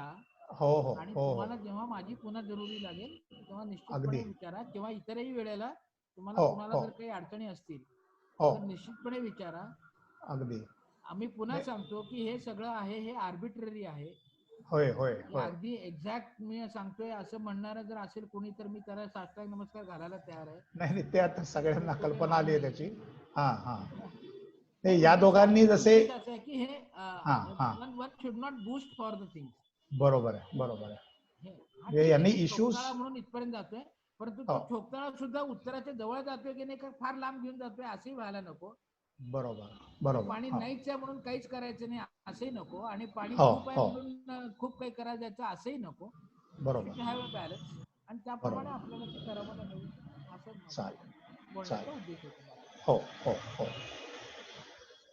चालेल. मग गौरीताई, तुमचं आत्ताच चालू चर्चा करून मग हे करा, कन्क्लूड करा आणि मग. हो सर. सुभाष देशपांडे साहेब, पुन्हा एकदा तुमचं मनापासून आभार. अरे वा, आम्ही तुमचे आभार मानतो ते तुम्ही एवढा वेळ देऊन आणि फार चांगल्या स्लाइड्स आम्हाला सलग दाखवल्यात. खूपच उद्बोधक आहे सगळं, आणि त्यामुळे हा विषय आता आमच्याकडे खूप चांगला पुढे न्यावा आणि अभ्यासावा असं एक वातावरण तयार झालंय, आणि प्रत्यक्षात गावांमधले संपर्कही तसे तयार झालेत. म्हणून आजची चर्चा, जरी आम्ही संख्येने थोडे असलो तरी इंटरेस्ट आता तुम्ही चांगला जागृत केलात आमच्यातला. बघूया. काय म्हणणारच होतो की तुम्ही 100 जणांना सांगणं हे मला महत्वाचं आहे. माझं तुम्हाला सांगणं म्हणजे त्यामुळे ते जास्त महत्वाचं. नाही, अगदी महत्वाचं आहे. थँक्यू. अगदी. भेटूया. हा, प्रसाद दादा, काही अजून काही आहे का? आपण काही म्हणजे परत आपापल्या स्पेसिफिक प्रश्नांबरोबर म्हणजे सरांशी अजून संपर्क साधायचा. विचारा ना, तुम्हाला कोणाची जर काही नेमकं तुम्हाला विचारायचं असेल तर तुम्ही विचारू शकता. एक गोष्ट आहे, किंवा तुम्ही कसे ज्याप्रमाणे म्हणाल त्याप्रमाणे तुमची गावं आणखीन हे कुठे आहेत त्याच्याप्रमाणे, आणि त्याचा तो पोझिशन पहिल्यांदा काढणे हा सगळ्यात महत्वाचा भाग आहे. आता आम्ही एकदा चर्चा करतो परत एकदा आमच्यामध्ये, आणि मग एक रिपोर्ट तयार करून तुम्हाला देतो, आणि मग आपण परत त्याच्यानंतर पुढे कसं जायचं ते ठरवू. हो, चालेल. केव्हाही. गौरी, ते आपण इथं थांबू. हो, चालेल. बैठकीमध्ये आपली चर्चा करू ह्याच्यानंतरच्या, आणि मग सर. हो, चालेल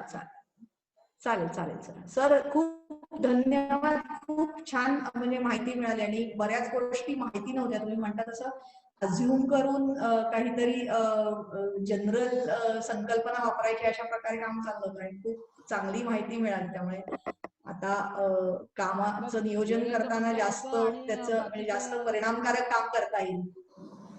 वेळेचं बंधन होतं त्याच्यामुळे मी अगदी थोडक्यात सांगितलं, परंतु ते आपल्याला डिटेली बोलता येतील आणि इतरही कार्यकर्ते आणखीन काही कोणी असतील तरी सुद्धा आपल्याला ते सांगता येईल.